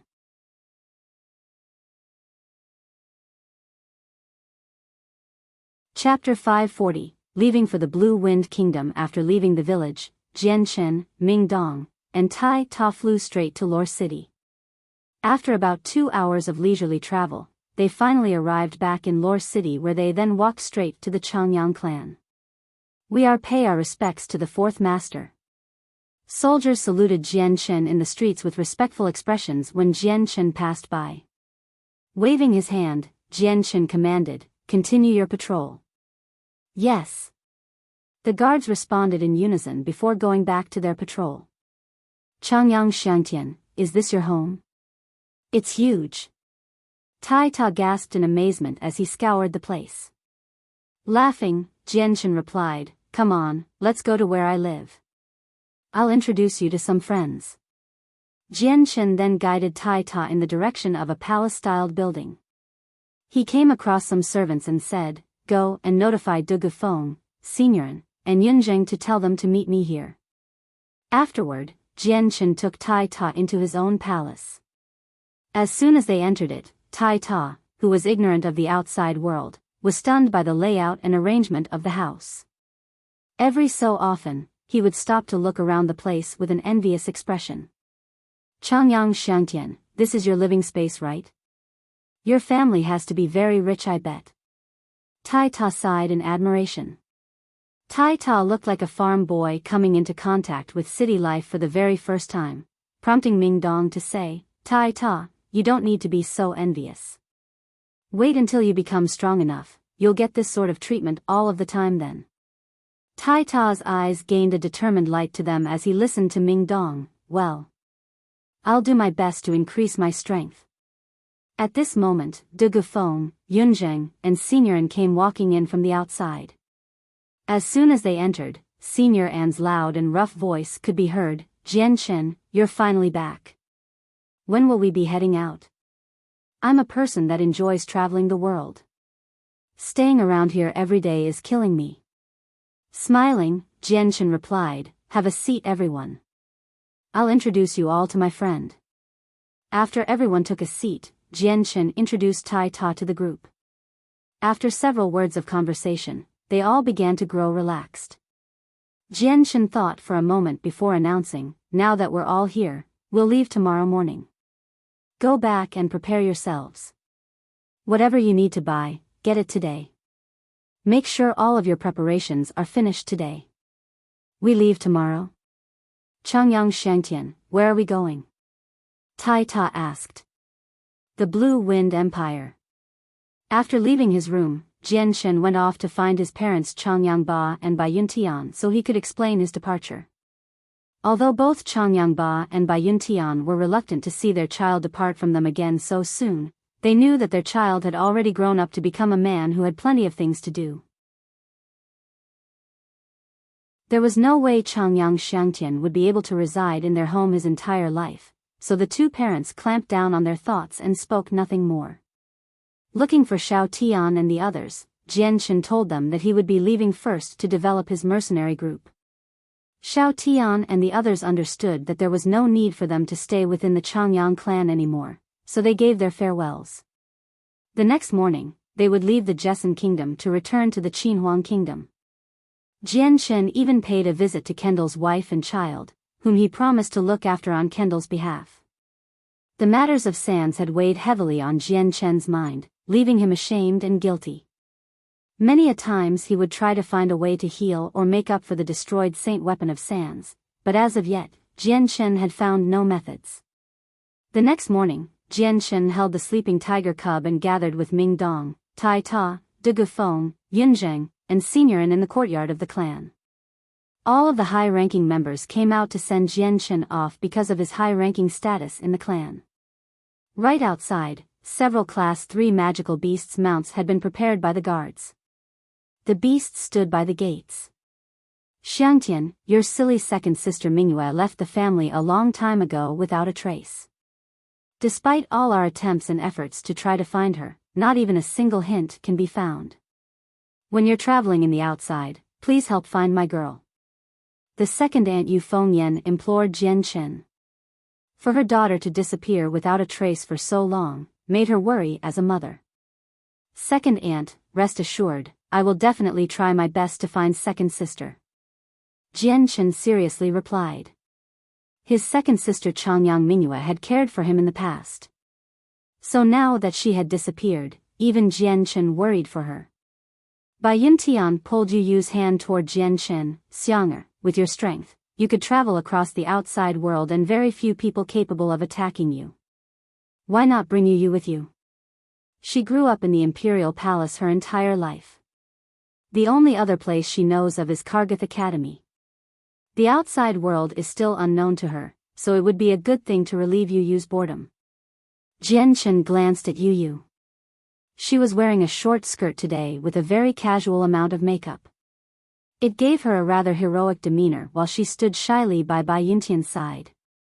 Everyone could already see that she was prepared to travel long distances by the way she was dressed. Thinking for a moment, Jian Chen felt that he wouldn't come across anything too dangerous while he was in the Blue Wind Kingdom. Combined with Yu Yu's preparations to travel, there was no way he could easily decline. At last, he finally agreed to the request with a smile. Very well. If Yu Yu wishes to travel outside to relieve her boredom, then why not let her travel with us? The princess' face revealed a happy smile at those words. Ever since she was young, the princess would rarely be able to see what the outside of the palace looked like. Bidding farewell to everyone from the clan, the party of 7 finally mounted their magical beasts and began to set off away from Lore City. After leaving Lore City, Jian Chen continued to the area where the Eastern deity swords were garrisoned on the outskirts of Lore City. Upon seeing the 3 generals, Jian Chen spoke a few words to them before leaving the camp on his mount. Qin Wuming and the other 2 generals watched Jian Chen and his group ride away into the distance until they disappeared from view. Speaking up, Qin Wutian asked, Father, now that the business in the Jessan Kingdom is over and the Imperial Protector himself has left, when should we leave? Qin Wuming just laughed, withdrawing our troops from here? That'll be hard. Quite hard indeed.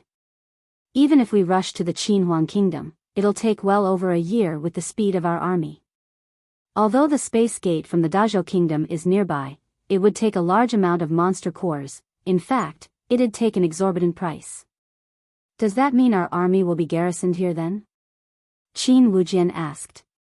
Qin Wuming nodded his head. Correct.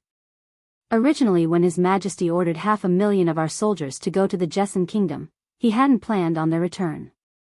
The Jessan Kingdom is far too weak, but with the connection between the Imperial Protector and the royal family of the kingdom, we cannot afford to offend either side. Thus, His Majesty had decided to assist the Jessan Kingdom while also helping out the Imperial Protector himself. With his talent, he will eventually become a saint ruler later in his life. So to rope in such an individual without enticement and investments would be foolhardy. I see now. Father, then will the 3 of us remain here in this place as well? Qin Wujian asked. Qin Wuming smiled. Remaining behind here isn't too bad of a thing, purse. A saint ruler is an extremely great entity. In their eyes, we Heaven Saint Masters are just ants that aren't worth considering. As of right now, the Imperial Protector hasn't yet become a saint ruler, so this is a good chance for us to foster a good relationship with him. When he breaks through to become one, then we'd be able to have him help us with any trouble we might come across. Even more so, if we have the support of the Imperial Protector, then even the army wouldn't complain or be too impudent. I understand now. This was all planned by His Majesty himself. Indeed, this is a good chance. If the Imperial Protector becomes a saint ruler and is willing to back us, then Father will even have the chance to be promoted to be the general of the kingdom's army. Qin Wutian spoke in realization. Qin Wuming nodded his head with a smile. That is what it means to keep the fertile waters within your own fields. His Majesty is a very wise ruler that is capable of controlling everything within his hand. Even if he cannot, he will do his best to keep us in their good graces. On an official road that zigged and zagged, 7 magical beast mounts could be seen running at high speeds in a fluid motion. They left behind a trail of dust as they passed. Changyang Shangtian, how long will it take for us to reach the Blue Wind Kingdom at the rate we're going? Yu Yu asked Jian Chen from his side. Thinking for a moment, Jian Chen responded, at this current rate, it should take 2 or so days before we arrive. It's not as if we're rushing there. Then, with a small pause, Jian Chen looked to the princess. Yu Yu, call me Jian Chen in the future rather than Changyang Shangtian. Okay. This must be the name you used after you left the Changyang clan? The princess sweetly smiled. Correct. Jian Chen nodded. So you changed your name. No wonder I never heard about you when teacher said the Changyang clan couldn't find you. Jian Chen's a fine name to hear though. Changyang Shangtian, I'll call you that from now on as well. The group of people continued to laugh and chat to each other as they traveled. When it came to thinking about the mercenary group he had once commanded, Jian Chen's thoughts practically flew over to Wake City. After so many years have passed, he was unclear just how the mercenary group developed.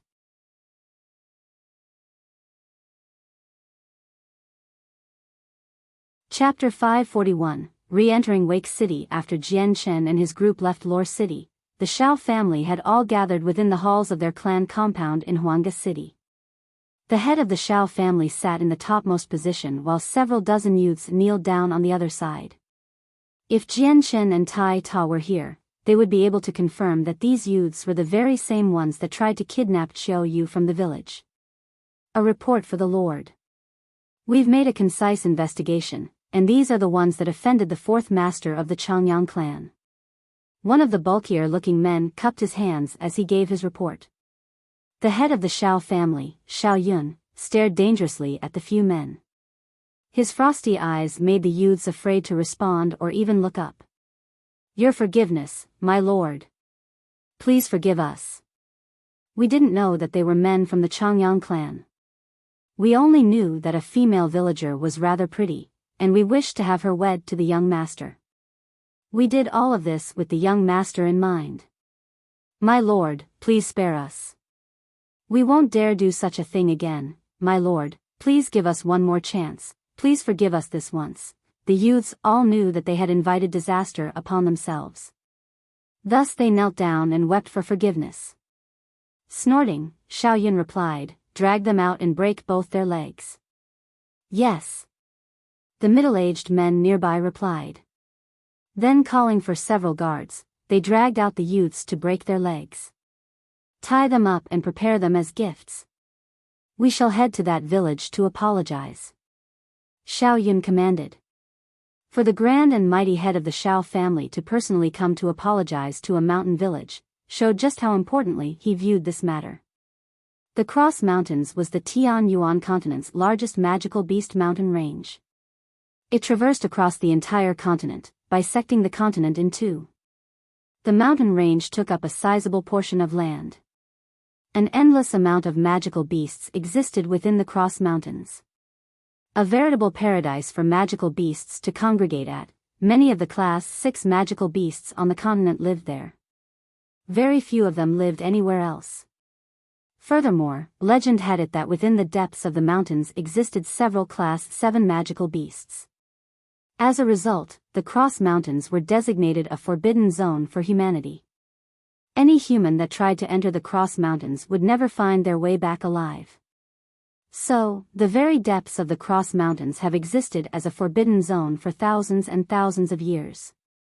Even Heaven's Saint Masters were afraid of taking a single step into this land.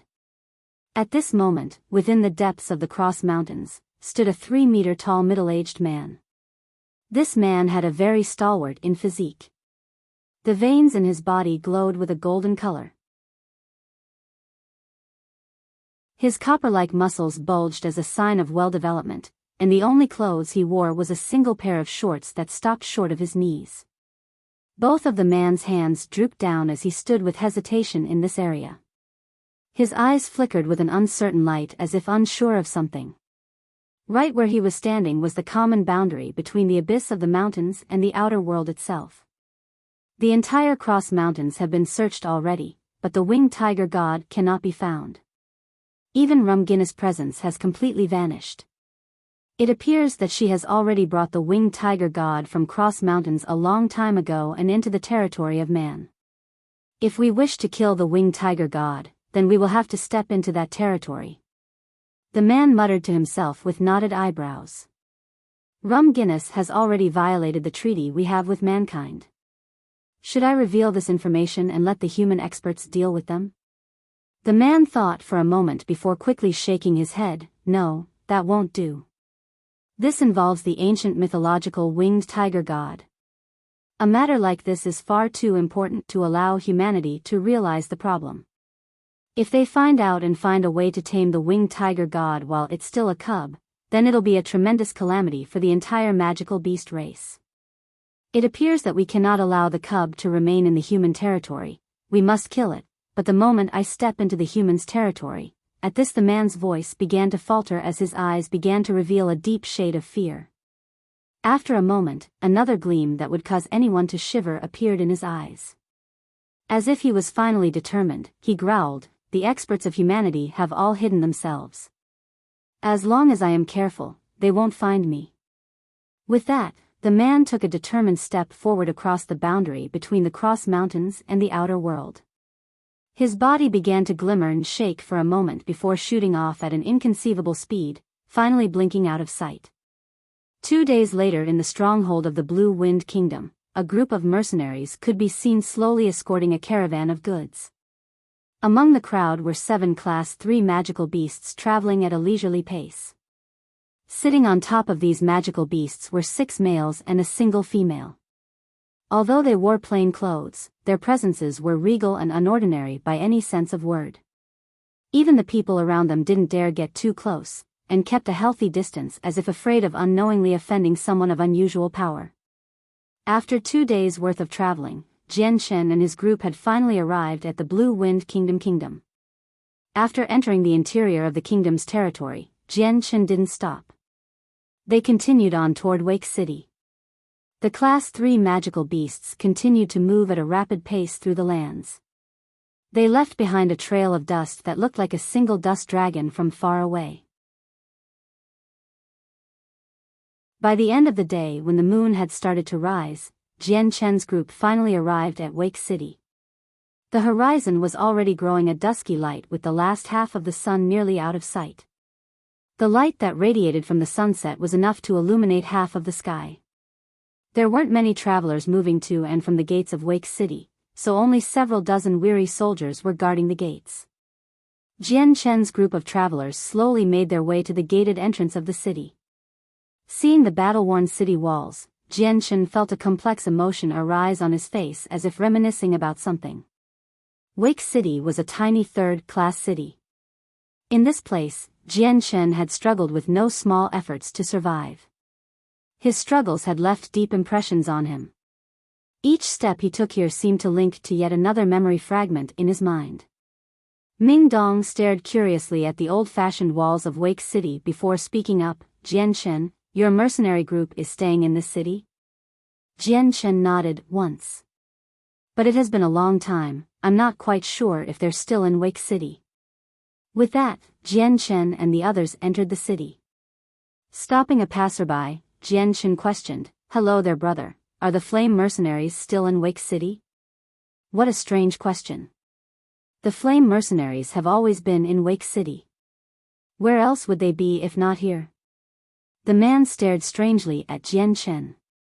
Jian Chen was overjoyed to hear that. "Wonderful. I didn't think that the flame mercenaries would still be here. I was worried they would move to another location." "Brother, do you happen to know where they're located at?"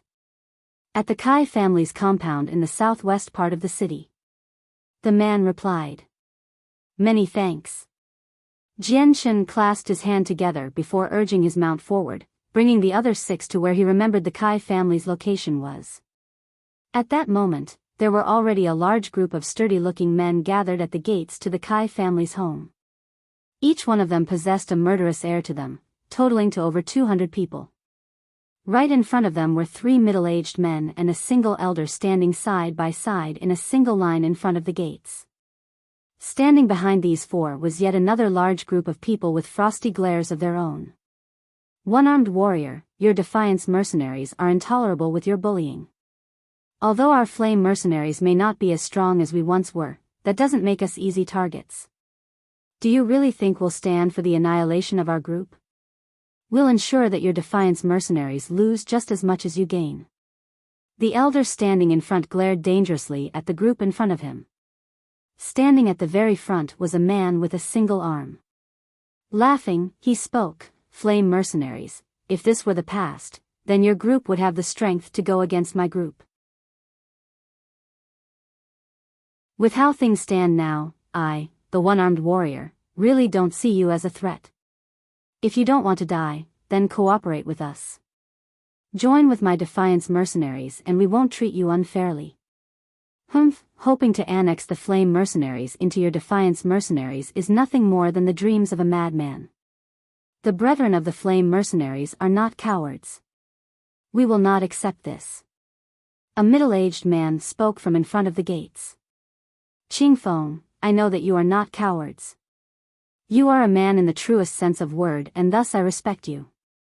However, your Flame mercenaries cannot compare to my Defiance mercenaries in battle. So why not join with us and help expand the Defiance mercenaries? When we become the Blue Wind Kingdom's strongest mercenary group, I will award you all for your services. From here on out, endless glory and splendor will await us. What is there to disagree with, eh? It's not worth your life to squabble over this." The one-armed man laughed. If not for the absence of the captain of our Flame mercenaries, then your Defiance mercenaries wouldn't even have the chance of going as you please in Wake City. You'd be thrown out before you'd start. Mo Tian gnashed his teeth. The captain of the Flame mercenaries? Ah, you must be talking about Jian Chen. I've heard about him before, a single man who destroyed the Zhou mercenaries and the Zhou clan by himself before also eliminating the Tianxiong clan in Wake City. Then, he even fought with a Class 5 magical beast with his skill. Tut tut, what a strength he has. Not bad at all, even I have no choice but to admire him. By this point, the one-armed man had a taunting look on his face as he continued to speak. But what a shame, your captain isn't here. He went off to participate in the gathering of the mercenaries. What a egotistical brat with no knowledge of the world. With just the small amount of fame he achieved in this small city, he thought he was undefeated in the world and joined the gathering of the mercenaries. He should have realized that area is a world that only Earth Saint Masters can survive in. Without that strength, just how could he participate in it? He most likely died in Mercenary City, so how could he even come back to Wake City?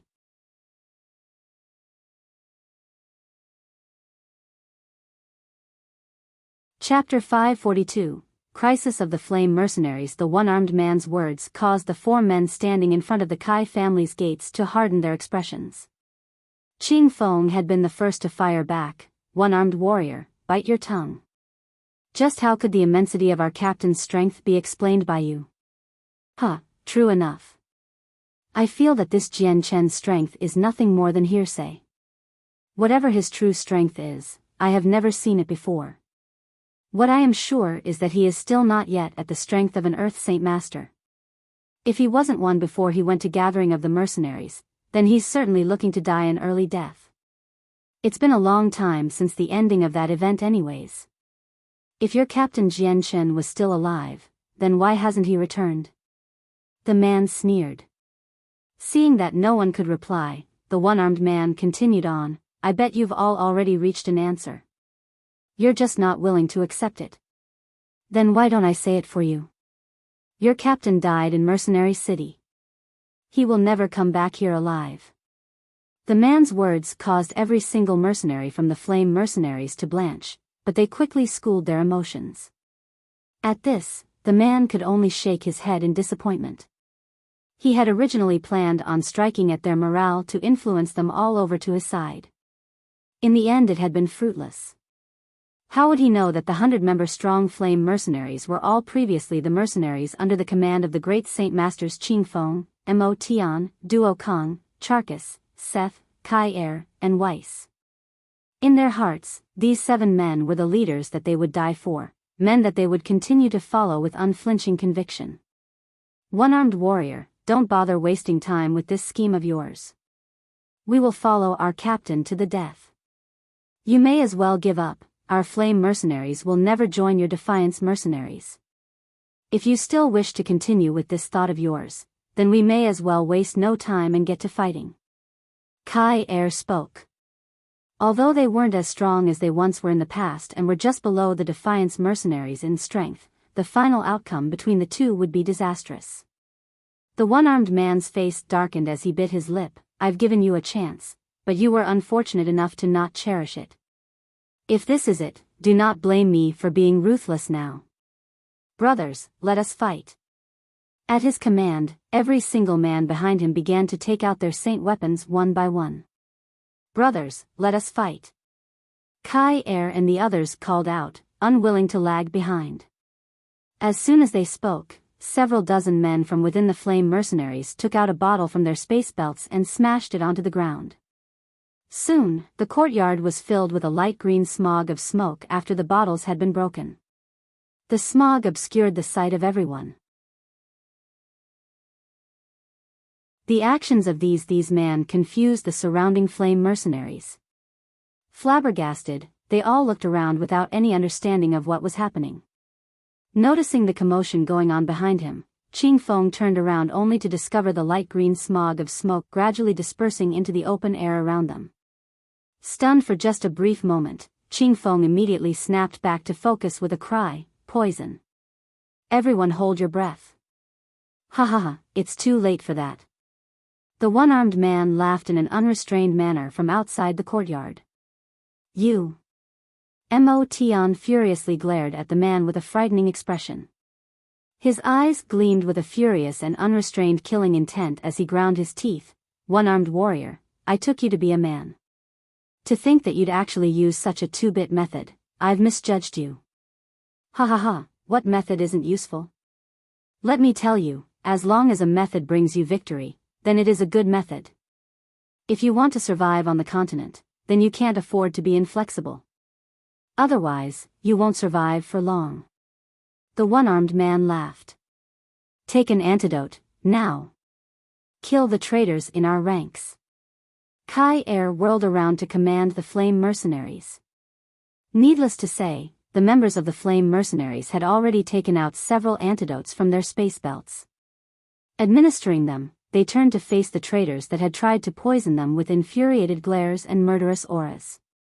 After taking several steps forward, each one of the mercenaries had paused with a pained expression on their faces. Coughing, they all began to cough out blood from their mouths as the poison within them finally took effect. Kai Er, Mo Tian, Qing Feng, and Charkis were startled by this sight. What a strong poison. One of them couldn't help but cry out.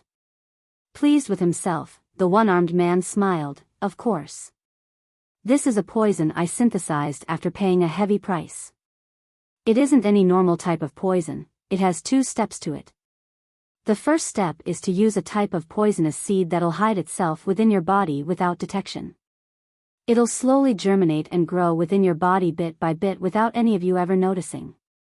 Then, after using a special method, the seed will begin to rapidly unfold and cause a tremendous amount of pain. This poisonous smoke was the trigger for the poison to activate within your body. This smoke isn't anything special in terms of toxicity. Its only function is to activate the poison inside you since it doesn't require to be breathed in. As long as the body is in contact with it, then the poison will be triggered. Its effects are so strong that in 4 hours, you'll find yourself waking up by the yellow springs. By now, the one-armed man was laughing out loud. There's one more thing I forgot to tell you, the antidote to this poison can't be bought. So don't waste your time taking those antidotes, won't help you here. At most, you'll alleviate some of the symptoms, but you won't be able to cure yourself of my poison. One-armed warrior, so you've been planning this for all this time. A month ago, you must have had those traitors of ours plant the poison in our food. Kai Er roared with fury. The poison in his body had already started to activate as blood started to leak from his mouth. Correct. But that can't be blamed on me. Who told you not to surrender the flame mercenaries to me? If you only just surrendered earlier, then this wouldn't have happened to you. The one-armed man laughed before taking out a palm-sized bottle. You have 4 hours. Follow me and prosper, or defy me and die. You have a choice between life or death, and I have only a limited supply. Whoever comes first gets some. Otherwise, pity will be given for the ones that have none. The entire flame mercenaries grew quiet now as the poison within their bodies continued to get worse. By this point, everyone's faces were deathly pale as blood streamed from their mouths. One-armed warrior, don't even think you can persuade us with your two-bit methods. I, Motion, will never let you live easily for this life of mine. Motion barked as he took out his saint weapon. Just as he took a single step forward, a coughing sound came from his mouth and blood erupted from it. If I may offer you some advice, don't try using your saint force. It'll only serve to increase the growth of the poison even more and accelerate your death. The man spoke with a smile. His eyes turned to the men behind Motion. Take use of the opportunity that the poison hasn't yet reached your hearts. If you wish to live, then hurry up and swear allegiance to my defiance mercenaries. Otherwise, the poison will reach your heart by nighttime. By that point, this antidote of mine will be useless to help you. I only have a limited quantity of this antidote, so choose quickly and don't regret the choice you make. After a moment, there were finally several mercenaries that didn't wish to die. One by one, they slowly walked out of the compound. Watching those men leave their ranks, Kai Er and the others could only sigh to themselves. They couldn't blame them. Soon, more and more mercenaries decided to live and serve the Defiance mercenaries rather than die. In the end, only 60 or so men were left from the original 100+ men. The one-armed man glanced at Kai Er and the other three with a chuckle. Kai Er, Qingfeng, Motion, Charcus, what do you think? There's not many antidotes left, but if you choose to enter my Defiance mercenaries now, I won't mistreat you. The might of the one-armed warrior is far too inadequate for us four to join you. Motion snarled in disdain. Slowly taking up his giant sword, Charcus turned back to look at his 60 or so pale-faced brothers. Heroically, he spoke, my brothers. I am proud of you all, for you are men among men, men born from steel itself. Death is not something to fear. If death is all that we face, then let us pick up our weapons and defend our honor. If we are to die, then we will die magnificently. If we are to die, then we will take with us a sacrifice. We will not let the Defiance mercenaries walk away unharmed. Qingfeng raised up his long sword with a heroic aura. Brothers, let us fight side by side in this final battle. For battle. For war. For glory.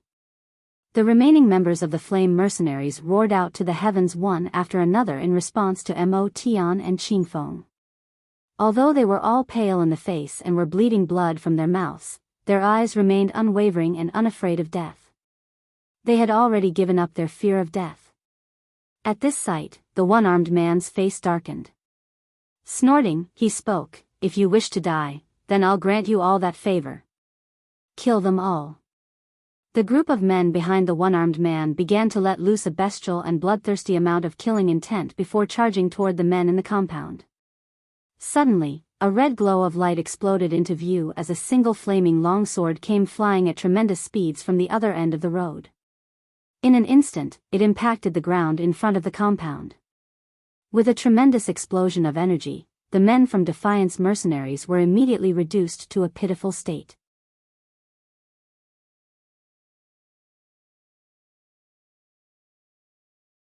Chapter 543, Return of the Captain. Caught off guard by the abrupt explosion, both the Defiance mercenaries and the Flame mercenaries, who were on the verge of war with one another, stopped dead in their tracks. No matter the side, everyone looked to the gates of the Kai family with shock.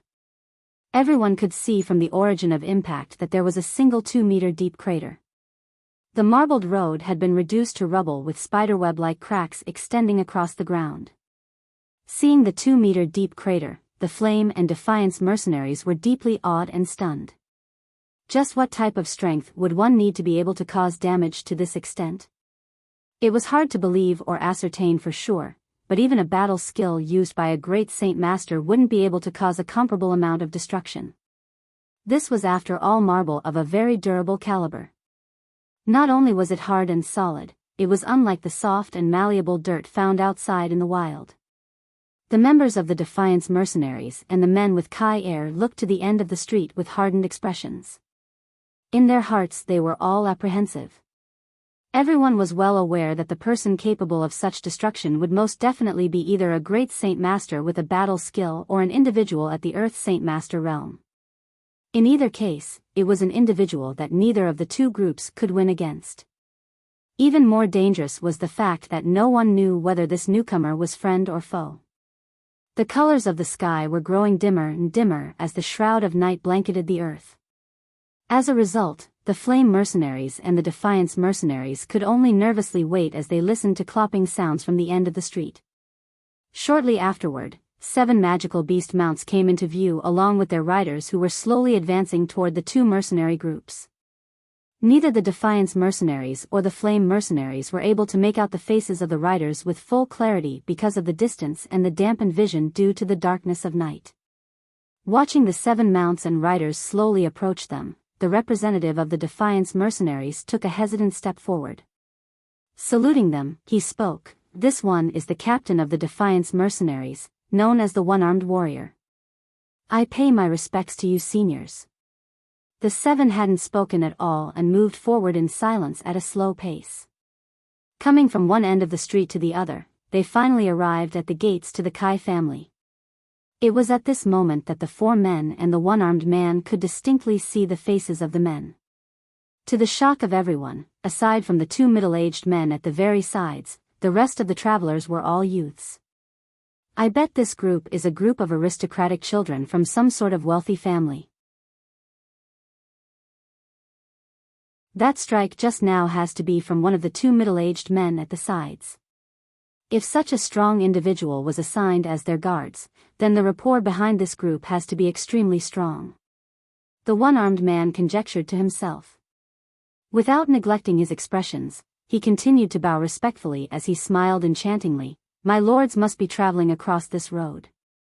My sincere apologies, I shouldn't have blocked the roads at all, allow me to give way." With that, the man immediately ordered his mercenaries to move out of the way. "My lords, this one is known as the One-Armed Warrior, captain of the Defiance mercenaries. Although our strengths are well beneath your eyes, there is very little that my mercenaries cannot accomplish in Wake City. Should my lords ever require assistance in the future, do call on us. My lords, the road is clear now, if you please."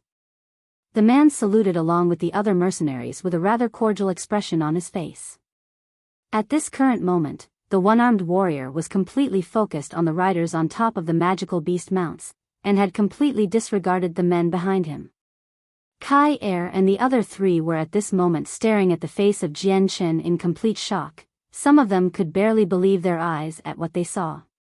Despite the fact that Jian Chen had left Wake City 2 years ago, Kai Er and the others would recognize Jian Chen from anywhere. After participating in the gathering of the mercenaries, it had taken Jian Chen 2 years to return in their moment of peril.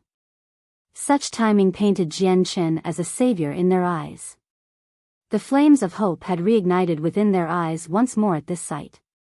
It was almost as if the glorious dawn of victory could be seen instead of the initial dusk of defeat. Seeing the ingratiating appearance of the one-armed man, Jian Chen couldn't help but find himself smiling from where he sat. This smile was not a happy smile, but a cold one.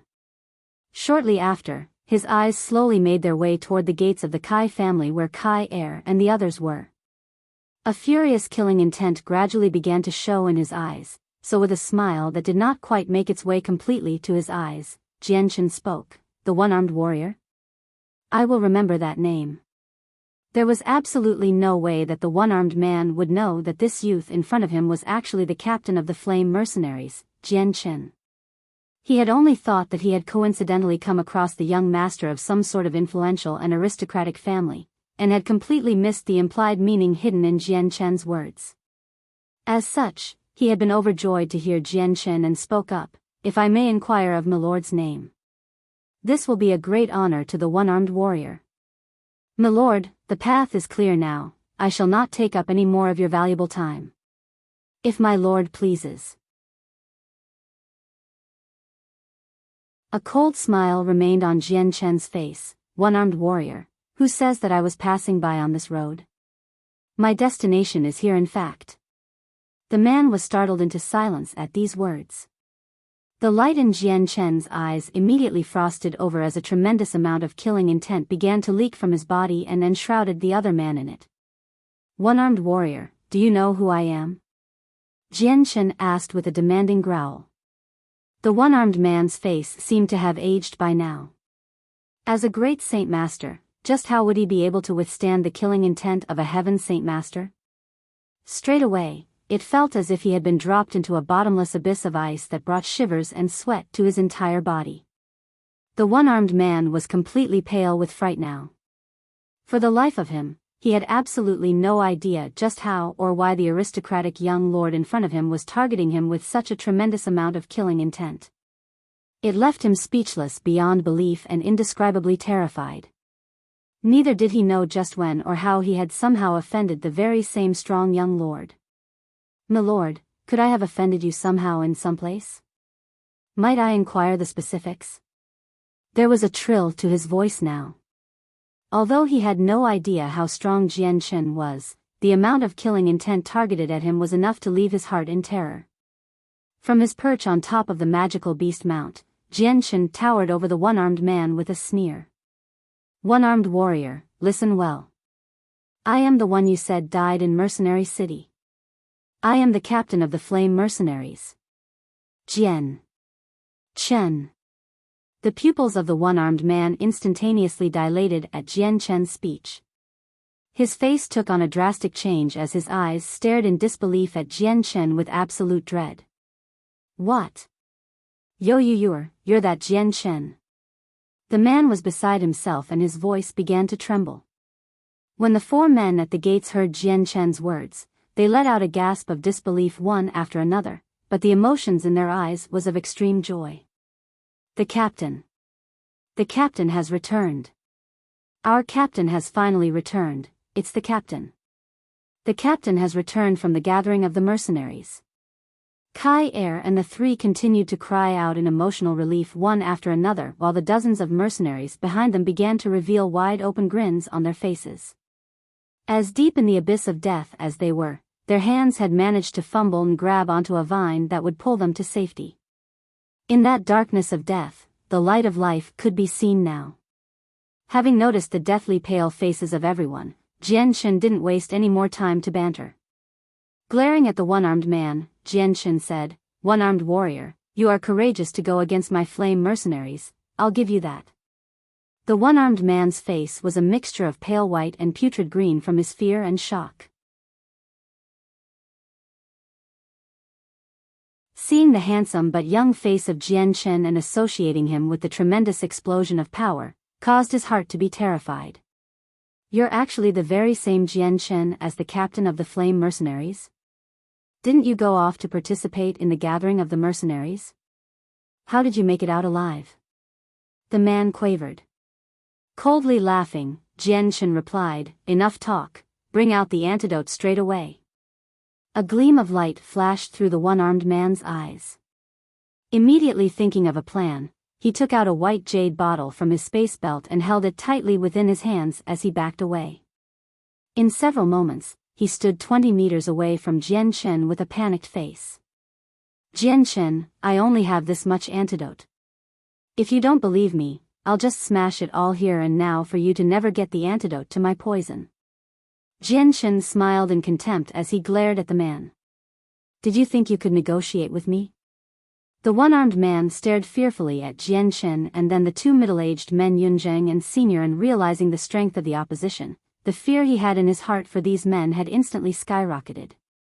However, for the sake of a safe return, he didn't have a choice. Since he poisoned the men of the Flame Mercenaries, he knew there was no way that Jian Chen would let them go now. Jian, if you want the antidote, fine. However, you must promise us that we will be granted a safe departure from here. The man cried out. Without waiting for Jian to reply, he waved for his men and shouted, "Brothers, run away." Every single member of the Defiance mercenaries immediately knew that they were the weaker party. Without hesitation, they all collected their saint weapons and ran off in all directions with reckless abandon. Leaving won't be as easy as you think.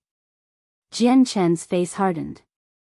Ming Dong, De Gufeng, Yunzheng, Signorin, stop them all. Kill anyone that tries to escape without mercy. Ha, all right. Ming Dong laughed out loud as he flew out from his saddle. Transforming into an azure light while in mid-air, he disappeared from sight. He reappeared 100 meters away to cut off the other side of the road where the Defiance mercenaries were trying to run away. De Gufeng, Yunzheng, and Signorin had already realized the roles they would have to act out in the scene. They didn't dare defy Jian commands. Without hesitation, they flew into the air and followed Ming Dong's route to stop the mercenaries from running off in any direction. Startled, the one-armed man held the bottle high into the air and stared dangerously at Jian. Jian, this synthesis of mine has only one antidote. Do you really want your entire flame mercenaries to die from deadly poison? You have no right to threaten me. Furthermore, you have no right to demand negotiations. Jian barked. With a single thought, he began to gather the boundless energy of the world to swirl around them in a frantic manner. The tide of energy began to swirl around the one-armed man, rendering him incapable of movements. With an extension of his arm and palm, Jian forced the bottle in the man's hand fly to his own. Having witnessed the methods of a heaven saint master struck no small amount of fear into the heart of a great saint master like the one-armed warrior. On the other side, Ming Dong and the other three had completely blocked the exit of the Defiance mercenaries. Within seconds, someone within the group had cried out. "They're only several men. We can take them on, charge." That's right. With just those four, we're far more than them. If we all fight now, we can slaughter them. One after another, the mercenaries of the Defiance mercenaries took out their saint weapons and charged straight at Ming Dong to strike him down. You're acting recklessly here. Ming Dong laughed. Before he could make a move, De Gufeng made a motion to stop him. Expressionlessly, De Gufeng said, "I alone will be enough to deal with them."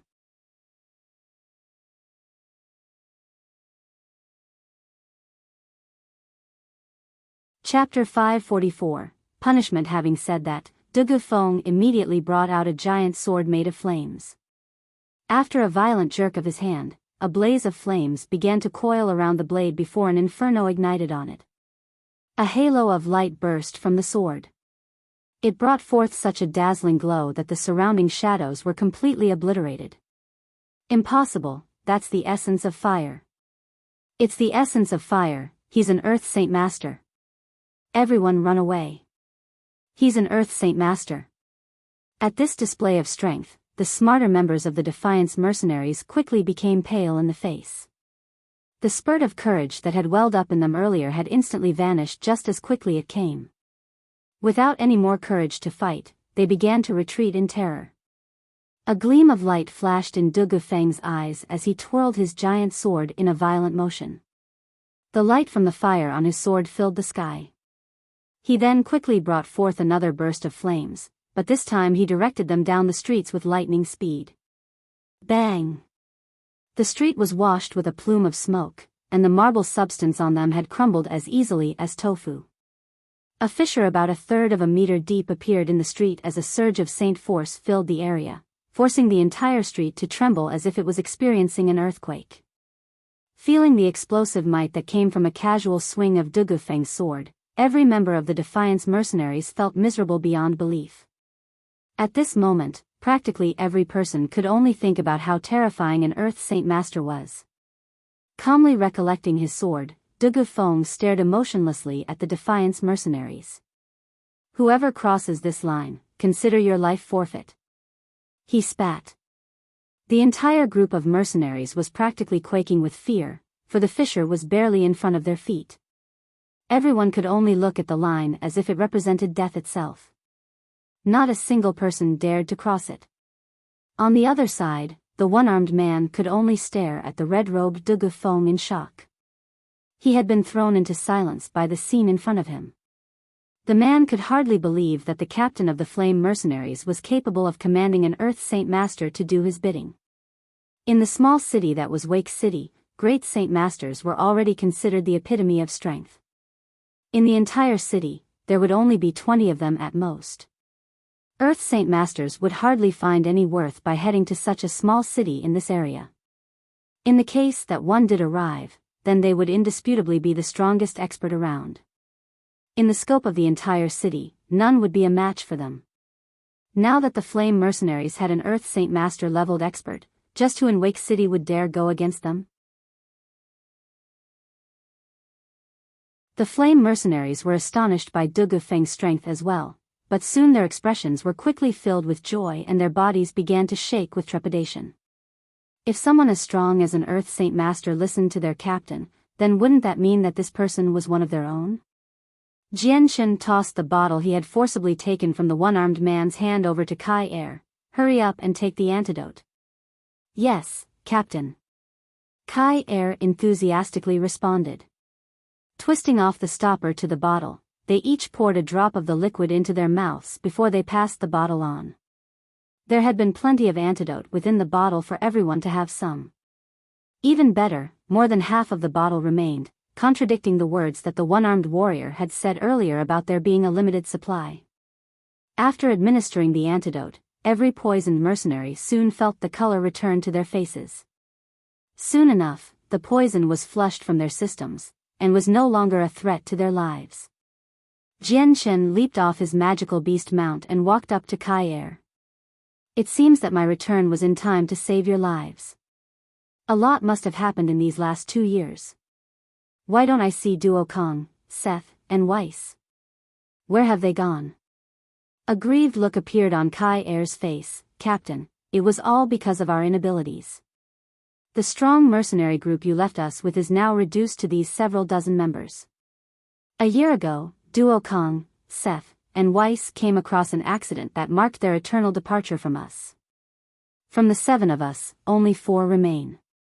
Jianchen could only sigh with regret at that. Those 7 men had been the strongest men he had managed to bring under his control. At the same time, they served as the pillar of the Flame Mercenaries, so he had felt exceptional concern for the 7. Suddenly, the whistling sound of air could be heard. The one-armed man took the opportunity to escape while Jianchen reminisced with the Flame Mercenaries. With a sudden leap, he tried to bound over the rooftops in an attempt to get away. Jianchen's eyes narrowed in irritation, but he did not turn his body or head around. Instead, he pointed a finger behind him. A flash of sword chi came flying from his finger and flew through the air with unbelievable speed before coming into contact with the right arm of the one-armed warrior. "Ah!" The one-armed man let out a miserable shout. The only arm he had was bisected. It flopped to the floor while a stream of blood came flying out from his arm like a bloody rainstorm. The one-armed warrior fell from the sky to the ground in a sorry state of pain. He only had one arm to begin with, and that was the reason why he was known as the one-armed warrior. For his remaining arm to be gone now, he was nothing more than a handicapped man. Every single member of the Defiance Mercenaries felt horrified to see their leader crippled. One by one, they looked at Jianchen with fearful eyes. The one-armed warrior was the strongest within their Defiance Mercenaries. His defeat was an extreme blow to the Defiance Mercenaries as a whole. Kai Er and the other 3 were once more floored by Jianchen's strength since he had easily cut off and crippled the man's remaining arm. Their faces soon became ecstatic. If the Flame Mercenaries follow a strong figure such as Jianchen as their captain, then their success would be immeasurable. The peerless miracle that our captain has given us has opened my eyes to the world. Mo Tian couldn't help but emotionally remake. His eyes were brimming with tears as he spoke, seeing Jian Chen's strength seemed to have given Mo Tian a glimpse of the glorious tomorrow of the flame mercenaries. Having such a strong captain lead the mercenaries would make it extremely hard for the group not to grow. Jian Chen smiled and looked at the 64 members of the flame mercenaries with admiration. You've done well as the pride of the flame mercenaries. In the future, Jian Chen will waste no effort to help you grow. After experiencing such hardships, the remaining members of the flame mercenaries were without a doubt worth Jian Chen's respect and his investment to make them strong. So, Jian Chen felt determined to not even bother training anyone else. Jian Chen's words made Kai Er and the others extremely happy. Many thanks to the captain for your guidance. The previous members of the flame mercenaries who chose to live all felt regret appear on their faces. Seeing that there was no way to escape, they could only look back with gloomy and fearful expressions as members of the Defiance mercenaries. Then looking back to the captain of the flame mercenaries, who had suddenly returned, the ones who chose life over death had immediately felt ashamed. Earlier, they had chosen to live by leaving the flame mercenaries after being backed into a corner by the Defiance mercenaries. They had previously thought they wouldn't need to fear for their lives, but who would have known that the situation would have taken such a drastic turnabout? The tides of victory that the Defiance mercenaries had once held suddenly changed when the captain of the flame mercenaries reappeared to toss them into a hole. Whether they could leave or not would depend on the mood of the flame mercenaries. Therefore, the flame mercenaries who betrayed them felt incomparably embarrassed and ashamed by their actions to the point where they could hardly look into the eyes of the brothers they had once fought shoulder to shoulder with. Jian Chen's eyes hovered over the group where the Defiance mercenaries stood, but the flame mercenaries who had chosen to leave could only hang their heads in shame, unable to look at Jian Chen. I will leave judgment of the Defiance mercenaries to you. Whether they die or live, it is up to you to decide. Jian Chen spoke calmly without looking at the ex-members of the flame mercenaries. The one-armed warrior and his Defiance mercenaries must be disposed of. Their hands are stained with the blood of our brothers. How could I not take revenge for my fallen brothers? Mo Tian's teeth gnashed against each other as he spoke with a murderous fire in his eyes. Hearing that, the great Saint Masters of the Defiance mercenaries grew startled. Giving each other a look, they immediately leaped to the sky. They leapt into every direction possible in order to escape. They had killed many of the flame mercenaries before, so they knew that to stay behind was to await death without hope. As things were, they may as well try their best to escape for a chance at life. Ming Dong mockingly laughed, if I let you escape right under my nose, I'd have no face to hand over to my brothers. With that, Ming Dong and Dugu Feng immediately lashed out with their arms. They shot out several blades of sword qi that bisected all of the great Saint Masters in half. Blood and body parts came raining down from the sky with their deaths. Watching the strongest members of their group be easily killed by the individuals of the opposing side, the rest of the Defiance mercenaries had gone ghostly white in terror of Dugu Feng and Ming Dong. Please spare us, Captain Jian Chen. 1,000 pardons. We will leave the Defiance mercenaries for the flame mercenaries and work like oxen if need be. Please forgive us this once. I still have a wife and child to take care of back home. Please forgive us, Captain Jian Chen. Everyone from the Defiance mercenaries knew where all the power lay now. Some of the ones unwilling to die began to kneel on the ground and kowtow repeatedly in desperation. Qing Feng walked up to them step by step. Our flame mercenaries will not kill every last one of you, but we won't just let you off so easily.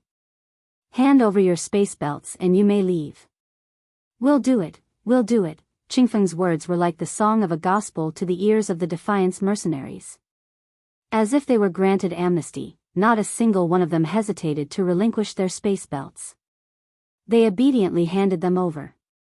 2 Earth Saint Masters appearing caused their hearts to feel an unbelievable amount of pressure. Just then, one of the members who previously chose to leave the flame mercenaries to live walked up to Qing Feng. Boss, would it be possible for me to rejoin the flame mercenaries? You know that I have family at home unlike the rest of my carefree brothers. I can't die, and there was no other choice. Qing Feng was quiet and turned to look at Jian Chen. Jianshan thought for a moment before waving his hand. You may leave. As thanks for your service for once being a member of the Flame Mercenaries, you need not hand over you things, just leave. The Defiance mercenaries had all given their space belts before being able to leave from this place in peace. True to their words, the Flame Mercenaries did not kill everyone without reason. However, the traitors that had poisoned them were tied up.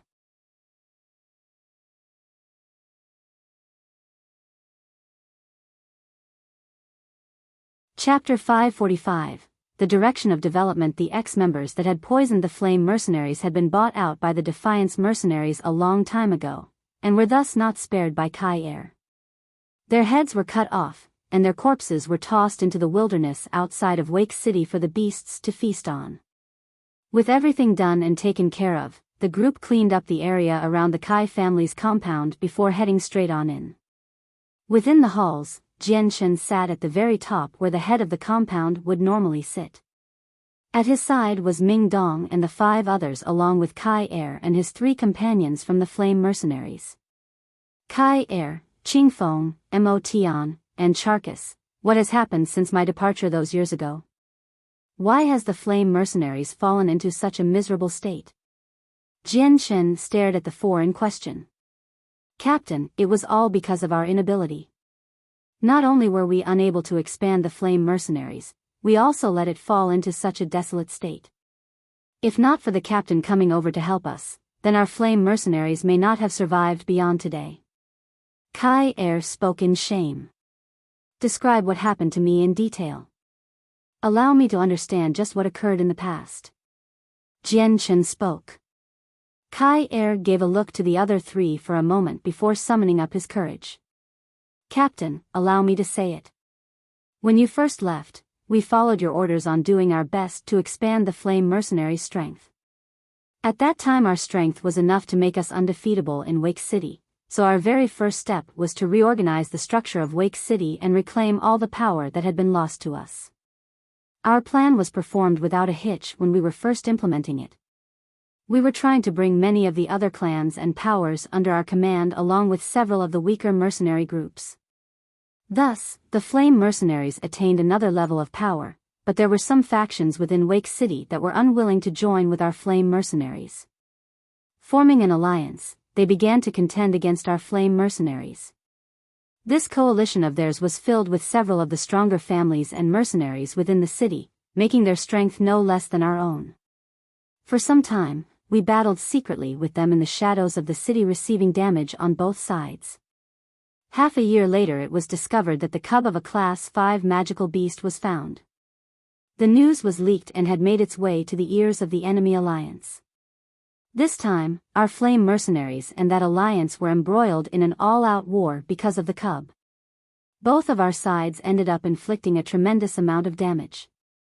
In the end, our Flame Mercenaries managed to win over the enemy alliance. Alas, Weiss and Seth were both casualties of the war. Upon hearing of a Class 5 magical beast cub, Jianshan's eyes gained a strange light to them. This cub belongs to the Golden Tiger King, doesn't it? Correct. That cub was indeed the Golden Tiger King's cub. It was unable to attack because of its adolescence. Hence, our Flame Mercenaries were able to obtain it. But unfortunately, Kai Er's voice began to falter at this point as pain and grief filled his face. But what? Jianshan's eyes continued to stare down at Kai Er with the same strange light. There was an unforgivable and unforgettable hatred etched between this Golden Tiger King's cub and Jianshan.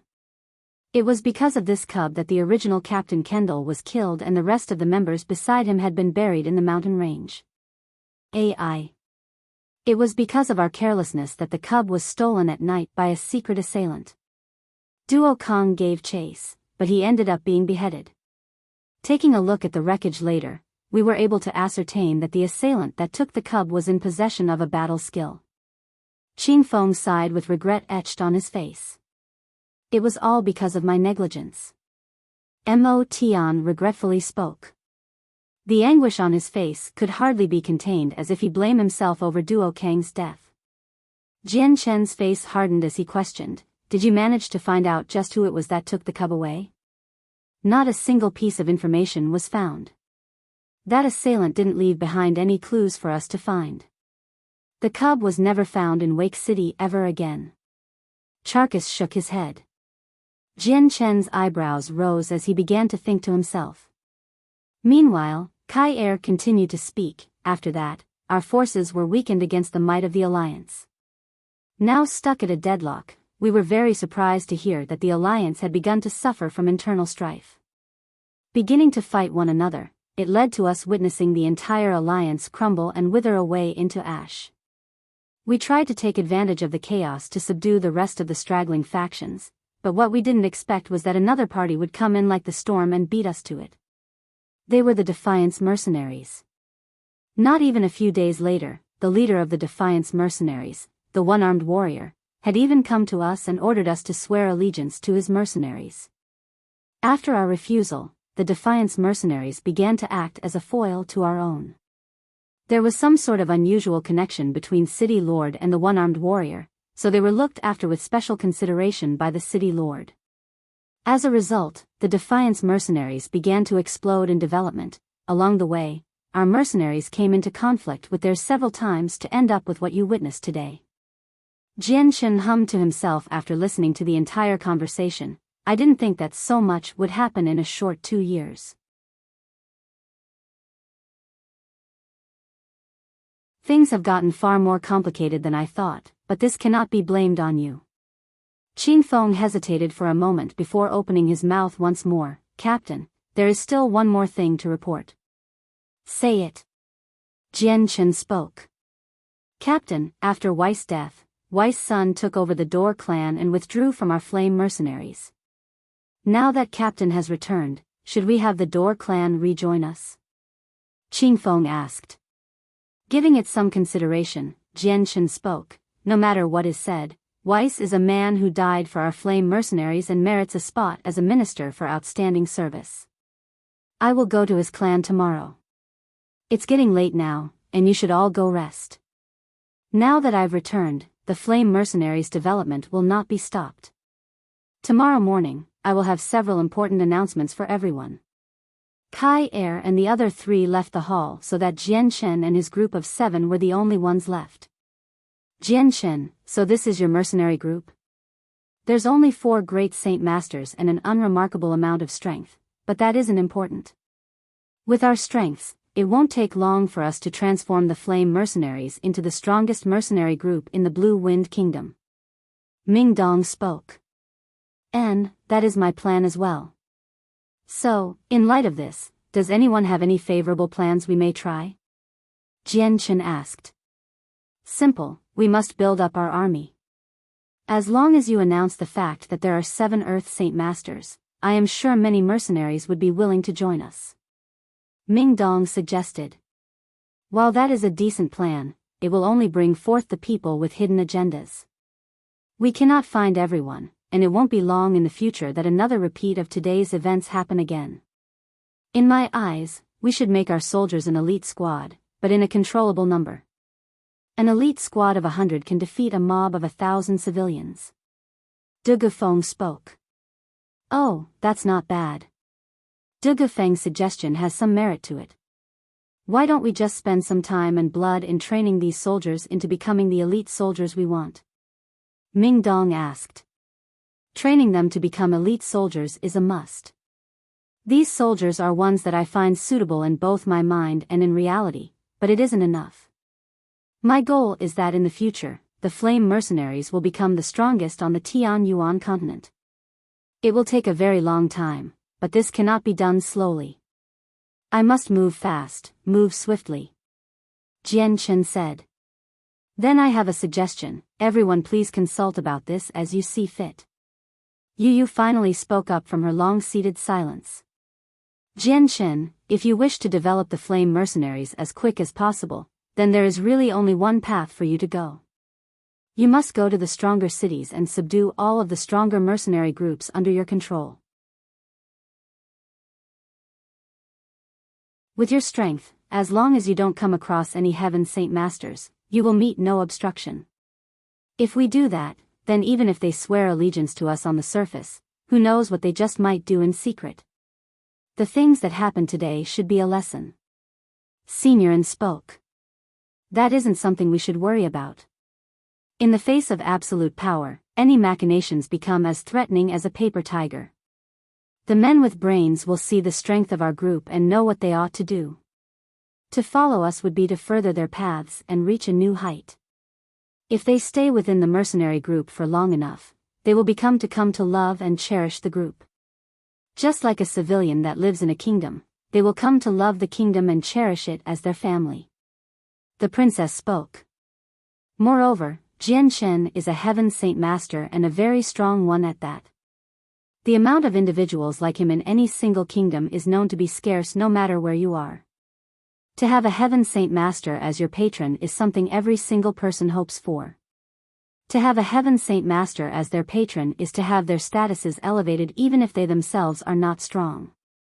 Needless to say, they will not fear some other force swallowing their power whole. Thus, they have no reason to decline joining us. Everyone had fallen silent after Yu gave her piece. They all knew that she had only spoken words of pure logic. Truly, in the face of absolute power, any machination or secret plots were nothing more than paper tigers. No matter how big the wave, there would be no internal strife within the group as long as their captain remained upright. Jian Chen sat in silence as well as he processed her words.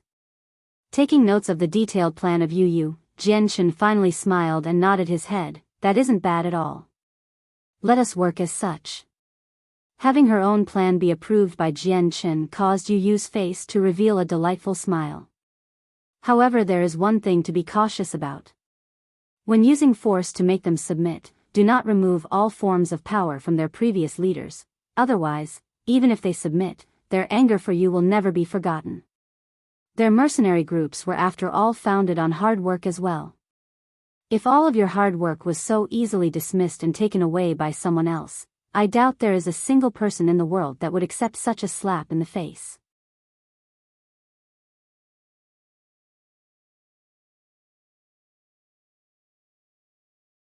Chapter 546, Increase of Strength, that is only natural. Yu, your plan is quite impressive. The flame mercenaries will use this method from now on to become the strongest in the shortest amount of time possible. Jian Chen laughed with a happy smile on his face. Then, as if thinking of something else, the smile receded from his face. However, before we can develop the group, I still have several things that I need to take care of. Well, we will adjourn here for now. Everyone should go rest. We will continue this talk tomorrow. Kai Er had long since had his family prepare the most fanciful of rooms for Jian Chen and his entourage to rest in. Aside from the servants of the Kai family tidying up the broken bits and pieces of the courtyard and gates, only the sounds of the night could be heard. While Jian Chen and his group slept, news of the events that had transpired within the courtyards of the Kai family quickly made their way around the city. It didn't take long for the news to reach its way back to the mansion of the city lord. Within the mansion, the city lord Yunli could be seen sitting by his table with a cup of tea in hand. If it were any other time, then the lord would have long since retired to his bed for the night, but today was different. He knew that tonight would be the night that the Defiance mercenaries would clash with the Flame mercenaries. After tonight, there would no longer be a Flame mercenaries in Wake City, only the Defiance mercenaries. Just then, a black-robed man came scurrying into the room and kneeled on the ground. A report for the city lord.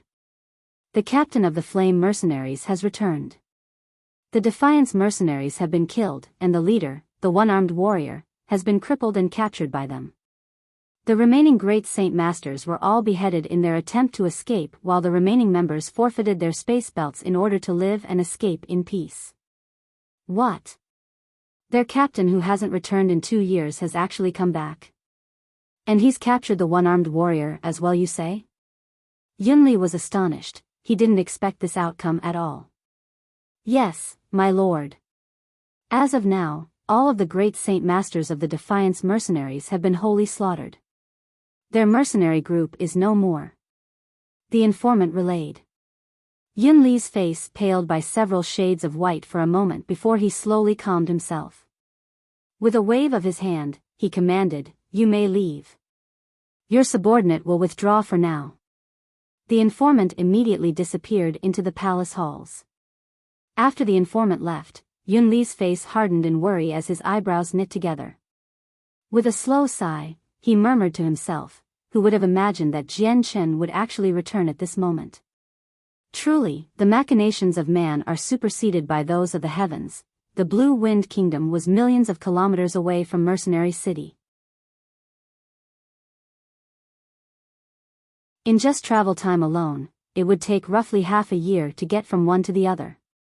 That was the reason why no news had made its way from there yet, so the city lord would naturally not know about the events that transpired in Mercenary City. Early the next morning, all 60 or so members of the Flame Mercenaries gathered in the Kai family's courtyard. They stood tall and proudly with their eyes gleaming with brightness. In front of them, Jian Chen, Ming Dong, De Gufeng, Yun Zheng, Signorin, Tai Ta, and Yu Yu stood carefree. Jian Chen's eyes wandered over the group of people in front of him before he worked up an impassioned expression to make a speech. From today on, our Flame Mercenaries will begin our climb in earnest. Our next goal is to become the strongest mercenary group within the Blue Wind Kingdom as soon as possible, and then the strongest mercenary group within the area. As of now, I will be serious and make an announcement. Pausing briefly to take in a deep breath, Jian Chen pointed at Ming Dong. "This is Ming Dong, and from now on, he will be the vice-captain of our Flame Mercenaries. His power will be just below mine, but higher than everyone else's. Does anyone have any objections?" There are none. We welcome our new vice-captain. Kai Er had been the first to express his approval. Ming Dong may be as young as his son, but after witnessing how Ming Dong had so easily killed the experts of the Defiance Mercenaries last night, he was well convinced of his strength. An Earth Saint Master was one that they could hardly afford to invite, so how could they refuse? There are no objections. We welcome our new vice-captain, Ming Dong. Welcome to the new vice-captain. One by one, the members of the Flame Mercenaries began to cheer and welcome Ming Dong with jubilant expressions. Continuing on, Jian Chen said, "This is De Gufeng. His strength has been made clear to everyone, I presume. As an expert of the Earth Saint Master level, he will be given a position as an elder within our Flame Mercenaries." This time, Jian Chen's statement of De Gufeng's strength had caused every single member to feel exuberant with happiness. Right now, their loyalty to the Flame Mercenaries in their hearts grew so deep that should the need arise, they would lay their lives down for it. The Flame Mercenaries were even more important than their own families. With the addition of 2 Earth Saint Masters to their group, just how could they not be happy? The faces of Kai Er, Qing Feng, Mo Tian, and Charkis in particular were essentially streaming with tears. It was clear to them that the days of suffering for the Flame Mercenaries were finally over. What they would now welcome would be the dawn of a glorious tomorrow. Jian Chen's heartstrings began to tug as he looked at the excited faces of everyone. When he saw the deep expressions on their faces, Jian Chen knew that these men were the true pillars of the Flame Mercenaries. Despite their strengths not being that great, these members were true and faithful to the Flame Mercenaries. Jian Chen took in a deep breath to school his emotions before continuing with his speech. "These 3 are Yun Zheng, Signorin, and Tai Ta. Yun Zheng and Signorin are both Earth Saint Masters as well. They will serve as the law keepers for our mercenaries." Upon hearing that both Yun Zheng and Signorin were Earth Saint Masters, the Flame Mercenaries exploded into a rambunctious cheer. Their emotions flooded their faces at an unprecedented speed. The excitement continued for some time before Jian Chen held up his palm to calm the crowd. Tai Ta is a great Saint Master, but he will hold the same position of power as Kai Er, Qing Feng, Mo Tian, and Charkis. Henceforth, the mercenaries here today will be the core of the Flame Mercenaries. Everything you might need for your cultivation, such as funding, living expenses, or anything else required by you mercenaries, will be handled by the entirety of the group. The monster cores required for your cultivation will be provided for your strength to be increased. By now, Jian Chen possessed a mountain of monster cores and a surplus of wealth that could rival an entire nation. To provide for these 60 or so men whose strengths were at the great Saint Master would be nothing more than a single hair from 9 cows. Furthermore, these men had experienced a trail of fire to prove their loyalty. Hence, they were worth Jian Chen's time to nurture and train. Jian Chen's words caused the entire mercenary group to fly into another frenzy once more. Why did they become mercenaries? Was it not to hunt the monster cores from the magical beasts to cultivate? Was it not for exchanging these cores for money to cover their living expenses? With Jian Chen now handling the expenditures for both monster cores and their costs of living, all of their worries in life practically alleviated. They could dedicate the rest of their time and energy to cultivating. No more would they have to fight with others for monster cores. This alone brought them no small amount of elation. This tremendous windfall was so sudden that many of the men thought that they had fallen into a dream. The events that were happening in front of them simply couldn't be real. They had to be an illusion. Jian Shen took out a white jade bottle from his space ring. This is an unbelievable heavenly resource that money cannot buy in this world. Its name is the 100-grass wine. It has the ability to increase your strength, so I will grant you all a drop. Jian Shen unstoppered the bottle and allowed a drop of the green liquid to slowly pour out one at a time. Once it was in the air, it floated up beside Jian Chen. After having poured out the rest of the bottle and using his mind to float them in the air, Jian Chen had the droplets delivered to the 60 members, Kai Er, and the other 3. Everyone could only stare blankly at the floating green droplets. Jian Chen's method of delivery had surprised them. For a bizarre sight like this was something they had never seen before. Seeing the stunned looks on everyone's faces, Jian Chen revealed a faint smile. Hurry and drink it. If exposed too long to the outside world, its potency will decrease. As if shaken from their stupor, every single mercenary immediately opened their mouths to swallow the liquid. A surge of boundless energy began to fill the entirety of their being as soon as the green liquid entered their stomachs. It caused the members to feel greatly shocked. Some of them even fell to the ground in a seated position so they could fully dedicate themselves to digesting the raw energy coursing through their bodies. The thousands of years old 100-grass wine was something that had the greatest benefit on an individual of the Heaven Saint Master level. Jian Shen himself had used the 100-grass wine to increase the power of his mind. In Kargath Academy, it had even been enough to force Kafir through the bottleneck he had been stuck at for many years. From this, it could be seen that the potency of the 100-grass wine was extremely effective. Despite this, Jian Chen was still willing to let each member have a drop of the wine. The great saints or Saint Master's strength would substantially increase after receiving such a boundless amount of energy packed in this drop of wine. An hour later, Qingfeng, Kai Er, Mo Tian, and Charkas were the first 4 to reawaken. The 4 great Saint Masters' eyes flew open and a brilliant light could be seen in them. I've actually reached the pinnacle of a great Saint Master. There is just one more step needed for me to become an Earth Saint Master. The look of shock on Kai Er's face could hardly be repressed as he spoke with excitement. I too have gone from a middle great Saint Master to a peak great Saint Master. Qingfeng spoke passionately. After drinking a drop of the 100-grass wine, the 4 of them had all reached the very peak stage of a great Saint Master. From there, it was only a short step away from becoming an Earth Saint Master.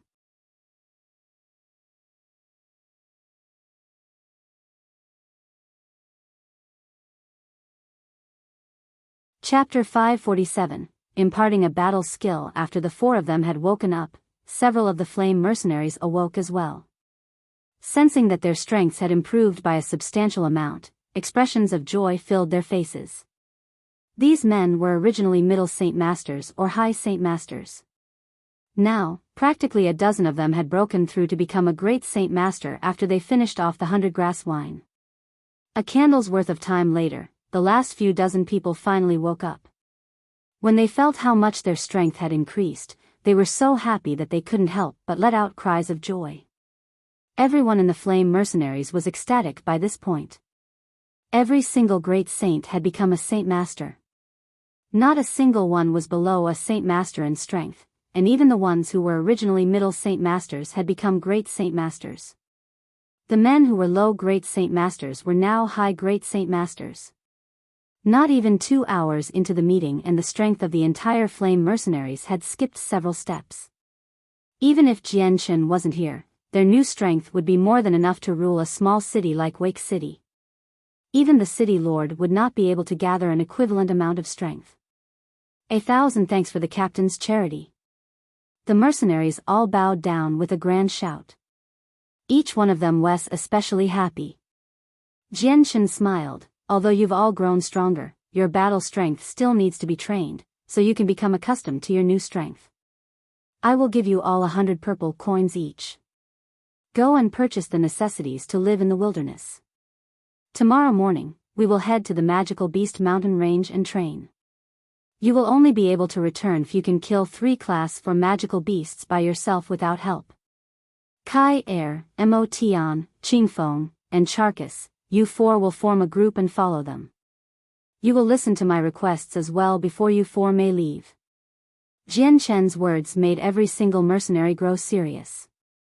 To fight a magical beast on par with them was a very tall order to fulfill. It would normally take about 2 or 3 men to kill a magical beast of their strength because their fortitude, muscles, and build outclassed a human. Only the strongest of men would be able to go head to head with them, and very few would be able to prevail against one. When Jian Chen decreed that they all had to kill 3 of them by themselves, they felt that this would be a mission that they would never be able to accomplish or come back alive. Captain, as of now, killing a single class 4 magical beast is hard enough, but for us to kill 3 of them, isn't that too much to ask? Charcus asked. Jian Chen shook his head. It isn't difficult at all. As a saint, I hunted class 2 magical beasts. As a great saint, I hunted class 3 magical beasts. Then as a saint master, I fought class 4 magical beasts. If I can do it, then everyone will be able to do the same. This trip to the mountain range is a training trip to increase your battle strength. Remember that when you gain the strength to fight enemies of your own level, then your battle experience, skill, and speed will increase dramatically. Those 3 points are most critical, so remember them when you go.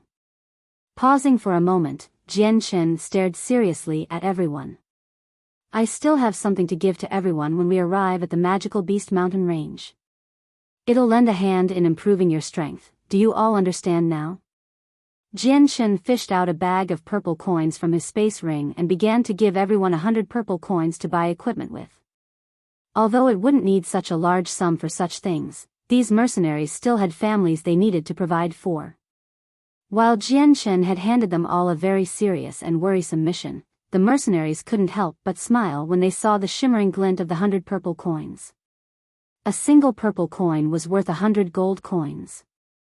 A few purple coins was more than enough for an entire family to live half a generation of luxury. Therefore, a sum like this was more than enough to spend on an entire lifetime. After receiving the sum of money, each of the mercenaries departed from the Kai family's courtyards with happy faces. They were headed to the nearby markets. Kai Er, Qingfeng, Mo Tian, Charcus, come with me.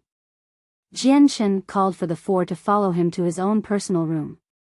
Kai Er and the others followed close behind until they got to his room. As soon as they arrived, Jian Chen placed a single tattered but simple book on top of the table. Handing the books over to the 4, Jian Chen explained, there is a total of 8 battle skills in here, 6 human tier battle skills and 2 earth tier battle skills. You may take this and learn from it. Kai Er and the other 3 began to shake at the mention of battle skill. The book in front of them made their blood boil in excitement, and Jian Chen's explanation brought them such shock that their bodies nearly began to spasm. Charcus' face was completely red as he spoke with a quavering voice. Captain, is this true? Are these really 6 human tier battle skills and 2 earth tier battle skills?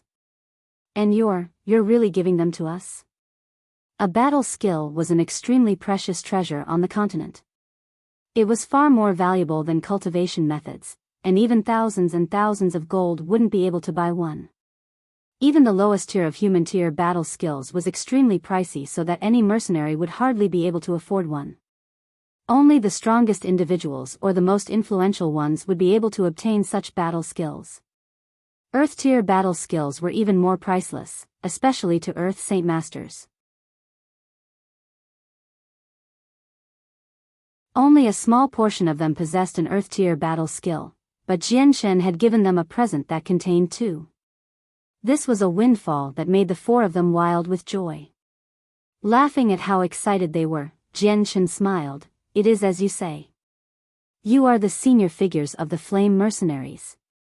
With all the years of suffering you four have undergone for the sake of the development of the Flame Mercenaries, Jianshen will definitely do my best to train you four in thanks for your loyalty. These 8 battle skills are yours to learn. Pass them on to the rest of the mercenaries after you're done. Those who are not yet great Saint Masters are only permitted to learn the human tier battle skills. The Earth tier battle skills are not something they are capable of learning yet. The great Saint Masters are free to learn them if they wish. Captain, for all your efforts in helping to train us, we will make sure that we won't disappoint you. For the rest of our lives, we will follow you anywhere, to death even with unflinching loyalty. Kai Er and the other 3 gratefully bowed. Smiling at the 4, Jianshen had them rise back to their feet. Work hard, you 4. I will not treat any one of my brothers unfairly. When you become Earth Saint Masters, then I will impart a heaven tier battle skill to you. Again, the 4 of them began to tremble violently as they became slack-jawed. The words, heaven tier battle skill, were even louder than a clap of thunder to their ears and could make anyone lose their train of thought in a second. For a while, they remained blank before finally returning to awareness. In their eyes, a heaven tier battle skill was a paramount of a treasure. Very few Heaven Saint Masters possessed them, and not a single one of the Heaven Saint Masters in the Blue Wind Kingdom possessed such a battle skill. With Jianshen suddenly telling them that they would receive a heaven tier battle skill when even the Heaven Saint Masters of the Blue Wind Kingdom did not own one, they could hardly believe their ears. A very long time later, Charcus was the first to snap back to awareness. Shocked, he looked to Jianshen and asked, Captain, do you really have a heaven tier battle skill? Smiling and nodding, Jianshen replied, correct. I have a heaven tier battle skill and not just one either. By now, Jianshen did not need to hide the fact that he possessed heaven tier battle skills. With his strength, he was more than strong enough to protect them from Heaven Saint Masters at the very least. Not a single person would dare to try to start trouble with him. Charcus continued to stare blankly at Jianshen with his mouth wide open. The entirety of what he heard just now was far too unbelievable. Just then, Jianshen looked away for a moment with a smile. An acquaintance has stopped by. Let us go greet him. Walking out of the room, Jianshen was followed by Kai Er and the others with wooden expressions. They were clearly still processing what they had heard back in the room. Walking into the courtyards, Jianshen saw the rather regal-looking city lord Yunli smiling and chatting with Ming Dong. The moment Jianshen stepped into the courtyard, Yunli had discovered him from the corner of his eyes. Immediately smiling to welcome him, Yunli said, Aya, brother Jianshen. You've finally returned. I heard you participated in the gathering of the mercenaries 2 years ago. I felt quite concerned for a good while, afraid that my dear brother Jianshen would come into danger. But seeing you now, I can see that my concerns were unfounded. How young and promising you are, and how powerful. Even if it's danger, you are able to turn it into fortune. Seeing how healthy and impressive you are, I can only assume that you've made quite the achievement for yourself in the gathering of the mercenaries. Cupping his hands, Jianshen smiled. The city lord certainly has been worried. The gathering of the mercenaries has given me a new lease on life. With good fortune, I was able to survive and prosper.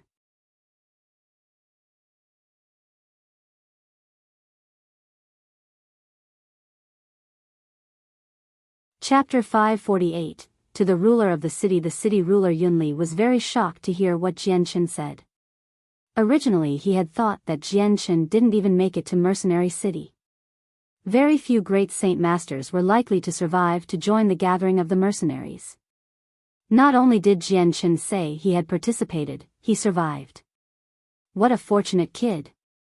Yunli thought to himself, but the emotions on his face did not betray his thoughts as he continued to smile. Ha ha ha, that is only proof of your strength. If you were able to make the journey to Mercenary City, then you must have benefited greatly from the experience.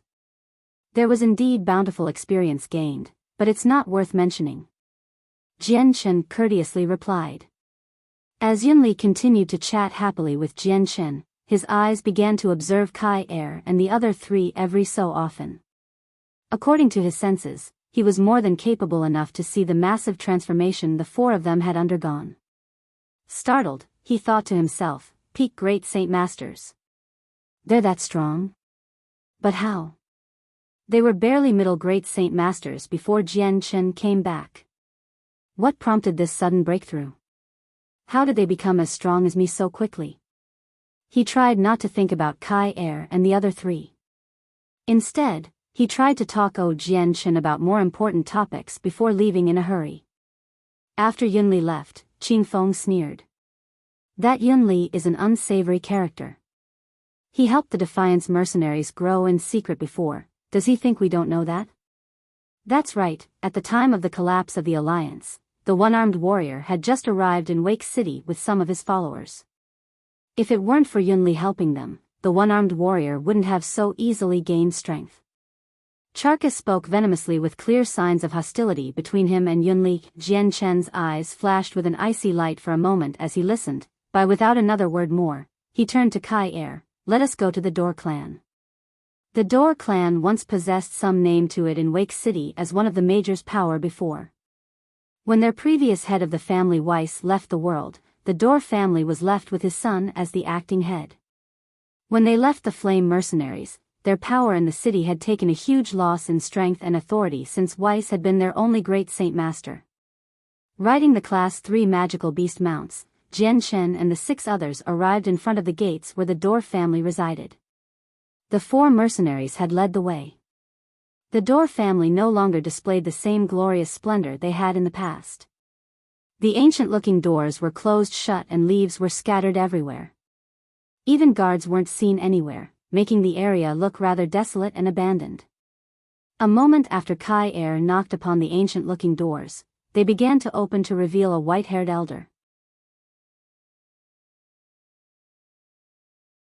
Clearly recognizing Kai Er, the elder immediately gave a smile and greeted him. So it was you, Lord Kai Er. Come in please. Hurriedly opening the door, the elder began to welcome him inside. Hurry up and call out Weiji. Tell him the captain of the Flame mercenaries has returned. The captain of the Flame mercenaries. Stunned, the elder looked at the men riding the magical beasts outside the doors and snapped back to awareness. Yes. I will go retrieve the Lord. Having said that, the elder stumbled back into the interior of the compound. Pushing open the doors the rest of the way, Kai Er said to Jian Chen, Captain, please come in. Dismounting from his mount, Jian Chen strolled into the compound. At that moment, the newly informed Weiji came hurrying on over along with 2 females. The acting head of the Door clan, Weiji, was also the only son of Weiss. Weiji pays his respects to the captain. Weiji was no stranger to Jian Chen and immediately bowed to him. This one pays her respects to the captain.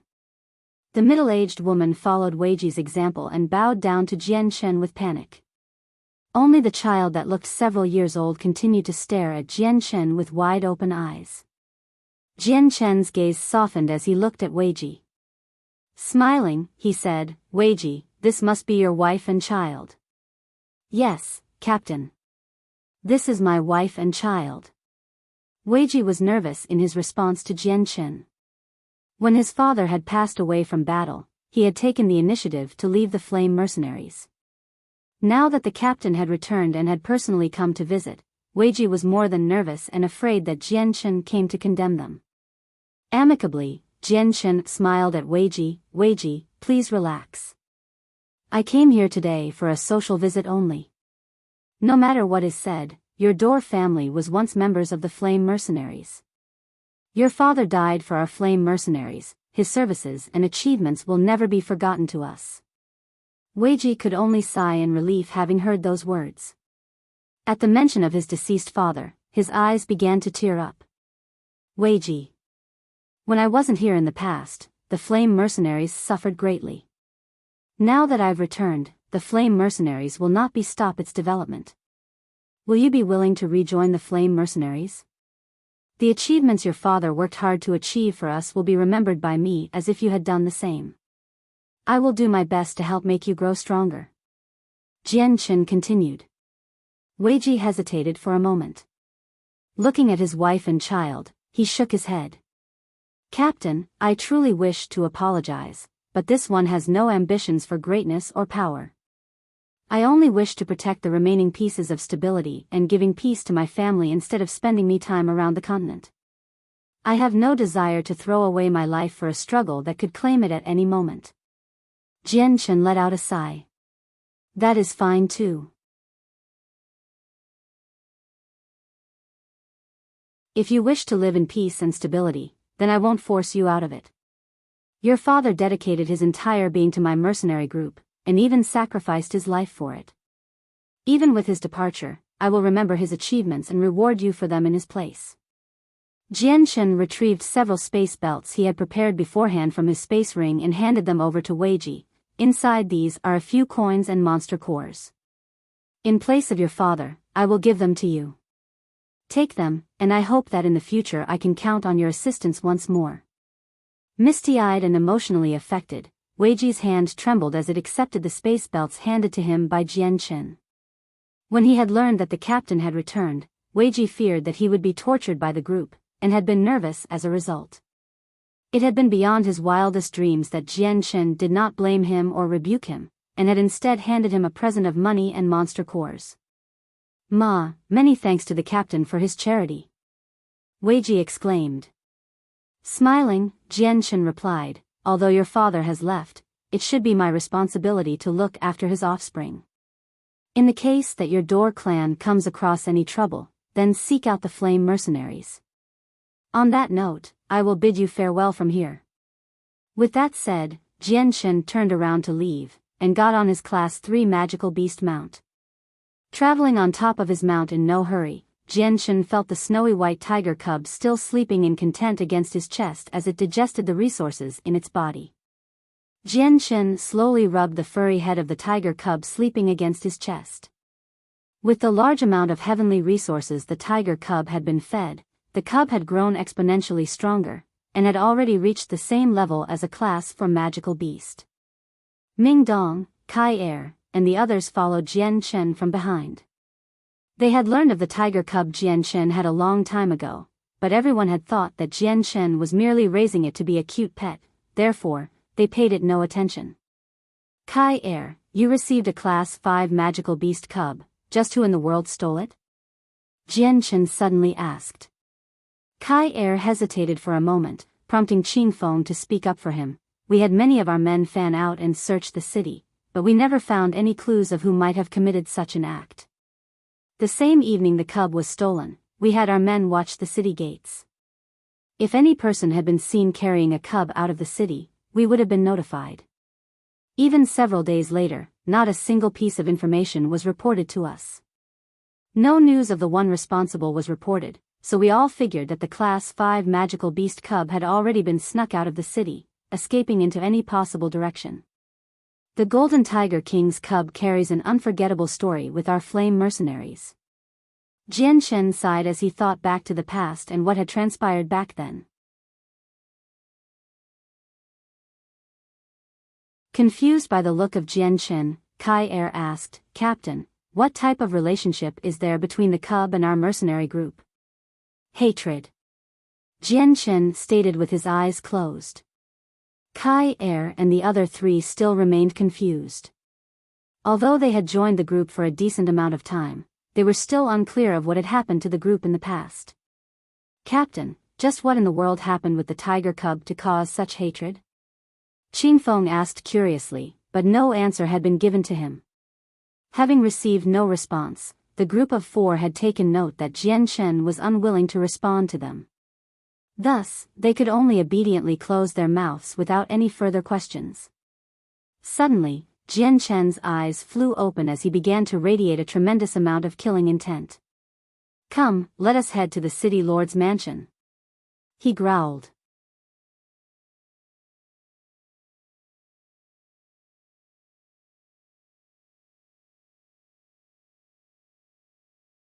Chapter 549, Culprit of Stealing Away the Cub. 1. Jian Chen's face grew progressively darker and more malicious as he whirled into a different direction. He then led the group toward the city lord's mansion. The group was confused by Jian Chen's sudden transformation. None of them were able to tell just what could happen to make Jian Chen act as such. Despite their befuddlement, the look on Jian Chen's face was enough to make them silent and follow from behind. The mansion of the city lord was located at the center of Wake City, so Jian Chen rode his magical beast mount through the streets to his destination, much to the curious but envious eyes of every spectator around. In the small city that was Wake City, a Class 3 magical beast mount was an extremely rare sight to behold and could hardly be seen at all.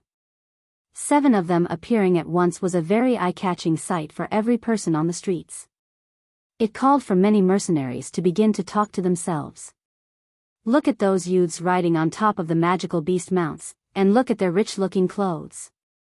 These men have to be the young children of some sort of powerful family. Look! Look how pretty that female in the middle is, she's practically a fairy. I swear on my wretched life that she has to be the most beautiful woman I've ever seen. I can barely even breath. Aren't those 4 the heads of the flame mercenaries standing right behind them? Strange, why do they look like they're servants for that group? I've heard that the captain of the flame mercenaries came back out of the blue last night. Could the men on top of the magical beast mounts be related to the captain? I've heard that the captain is very strong, especially at his age. Wouldn't that person leading the front up there be him? I think I heard someone say earlier today that the one-armed warrior of the Defiance mercenaries was crippled by the captain. All of the remaining experts of the Defiance mercenaries were killed and the group was dissolved. I wonder if that rumor is true. As Jian Chen and his group traversed the streets, everyone turned to look and chatter among themselves about this phenomenon in front of them. However, Jian Chen turned a deaf ear to their words and didn't bother to pay attention to them at all. Soon, the group arrived at the city lord's mansion, where Kai Er immediately strode forward to negotiate with the guards at the gates. The captain of the flame mercenaries has come to pay a visit. Please notify the city lord. The flame mercenaries were very well known throughout Wake City, so when the guard heard that the captain had come to pay a visit, he didn't dare to neglect his duties. He immediately went off to report to the city lord. When Yunli had received news that Jian Chen was here, he immediately threw whatever item he had down and went out to receive him. After several words of greeting, Jian Chen and Yunli both walked into the greater halls. Brother Jian Chen, I didn't think that you would come to the mansion in person. What an honor it is to receive you in my home. Yunli laughed with happiness. The dark expression on Jian Chen's face was nowhere to be seen since his arrival. Smiling in reply, he said, when you visit a temple, you visit with a reason. Here I am today with the hope that the city lord will be able to help me with something. Ha ha ha, brother Jian Chen, you are far too polite. Whatever it is you need assistance with, I will do my best to assist. There is no need for this politeness. Yunli laughed. Pausing for a moment, Jian Chen replied, City Lord, my flame mercenaries were once in possession of a Class 5 magical beast cub before, but it was unfortunately stolen from a thief one night. Not only did he kill a senior figure of my group, the flame mercenaries had spent a tremendous amount of time and energy to find the culprit to no avail. This one hopes that the city lord will help assist our flame mercenaries to bring this assassin to light. That'll be no problem at all. Rest assured, brother Jian Chen. I will dispatch my men straight away to search the city to help find this assailant to bring them to justice. Yunli waved his hand without hesitation to help coordinate with Jian Chen. Then I'll be troubling you with this task. Jianchen cupped his hands with a smile. Yunli laughed, "It'll be no trouble. It's a small matter to me. Brother Jianchen, I am 20 or so years older than you. If you don't mind, please just think of me as your brother. In the future, should you ever have any need for this older brother, please allow me to help you." Kai Er, Qingfeng, Mo Tian, and Charkis snorted to themselves in secret as they gave disdainful glares at Yunli behind Jianchen's back. They didn't know what level of strength Jianchen was now, but if Jianchen was capable of being able to give out a heaven-tier battle skill, then his strength definitely couldn't be belittled. Seated at such a high level of power, a small city ruler like Yunli was in a completely different field of influence than Jianchen. "City Lord, let us talk about that after we find the culprit responsible. With that assailant being the one responsible for killing a senior figure of the Flame Mercenaries, I swear on my name of Jianchen that I won't let them go unpunished. Right now I only wish to dedicate myself to finding that man." Jianchen's words were tantamount to a refusal of what Yunli had asked. Yunli had remained unruffled despite the refusal Jianchen handed out. "If brother Jianchen wishes to find that assailant, then your older brother will naturally help you. As long as it is within Wake City, there is nothing your older brother cannot resolve." He smiled. Waving for several of his soldiers, Yunli commanded them with a serious expression, "Go and notify Commander Duoli. Have him lead a detachment of troops through the city and check the experts hidden throughout the city." "This servant will do as instructed," the soldier replied before retreating. "One moment." Jianchen suddenly called out. "City Lord, there is no need for such an inconvenient way of searching for the culprit. That unknown expert has most likely changed his face so we wouldn't know what to look for.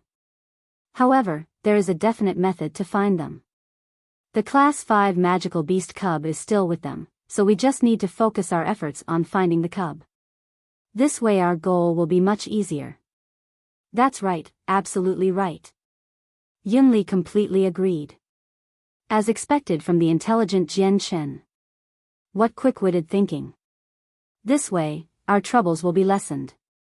After stealing a Class 5 magical beast, there would be no way that the culprit would let it escape his control so easily.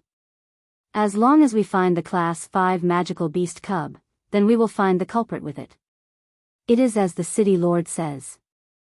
As long as we find the cub, we will find the assailant that dared strike at my flame mercenaries and kill a senior figure. Furthermore, the city lord's information network is quite effective. Would you happen to have information of what happened with the cub in the few days after it was stolen from my flame mercenaries?" Jianchen's eyes attentively stared down Yunli as he questioned. Yunli's expression remained unchanged. Letting out a sigh, he replied, "Brother Jianchen, you overestimate your older brother's spy network. It isn't able to delve too deeply into anything, and for something like the Class 5 magical beast cub, this older brother knows nothing about it. Perhaps the thief has already left Wake City." "Left Wake City, is that true?" Jianchen muttered with a glint of ice flashing through his eyes. "Everyone, with me." Without informing Yunli, Jianchen began to leave the halls. Yunli's face faltered slightly after seeing the retreating back of Jianchen. Quickly recovering, he chased after him with cordial urging, "Brother Jianchen, why leave so soon? Come and sit for a while. Your older brother will have some of my men prepare a feast to welcome your victorious return from Mercenary City." "Who said I was leaving? I only wish to turn around. Lord Yunli, if you don't mind, please accompany us." Jianchen spoke, but this time, his voice was considerably more frigid than before. Then allow your older brother to be your guide around here. The flower garden is this way, why not take a seat there?" Yunli began to pull Jianchen's arm in the direction of the flower garden. Jianchen shook his arm to force away Yunli's palm. "Who said I wished to go to the flower garden? Lord Yunli, you should follow us quietly." Jianchen didn't even spare him a glance as he spoke to him with an even colder tone. He walked to the second story of the building. Troubled by the sudden change in the tone of Jian Chen's words, Yunli was further shocked to realize just where Jian Chen was walking. Hurriedly running after him, Yunli said, "Brother Jian Chen, that is my resting room. Why are you going there?" This time, Jian Chen did not pay attention to Yunli. Yunli had originally wanted to stop Jian Chen from walking into his personal chamber, but how could Jian Chen be stopped by someone like him? The smile that had been on Yunli's face had finally disappeared now that he was exasperated with Jian Chen's actions. Staring hard at Jian Chen, he said with a low voice, "Jian Chen, just what are you doing? Explain your actions. You'll find out in a moment." Jian Chen laughed. They had by now reached his resting rooms. Jian Chen then kicked down the door to walk in. Blanching, Yunli immediately strode forward to stop Jian Chen. "Jian Chen. What is the meaning of this? This is the home of the city lord, for what reason could you have to act as you please here?" A cold sneer appeared on Jian Chen's face as he stretched out his arm. With a single swipe, the energy of the world quickly gathered in his palm, and slammed into the ground before Yunli could react. A single explosion could be heard as the entire building creaked from the boom. Dust flew into the air and obstructed everyone's vision. Following a gust of wind that blew away the dust in the air, everyone could see the entire room without trouble. In the ground at the center of the room, there was a pitch-dark hole leading down. Seeing this entrance, Yunli's face seemed to be stricken with fear, and his body went slack. Jian Chen's icy stare made its way to Yunli before snorting, "Kai Er, Qingfeng, Charkis, Mo Tian. You four go in." "Yes." The four replied before leaping into the cellar below. Several moments later, the four reappeared from the hole with extremely serious expressions. In Qingfeng's hand was a cubic meter cage where a little cub with golden fur, not even half a meter long, could be seen. From within its cage, the cub's eyes roamed timidly over everyone while it cowered in a corner. You're tuning in to the Biyao's Wuxia Chronicles YouTube channel. Don't forget to subscribe and join us on this journey to catch the most captivating stories.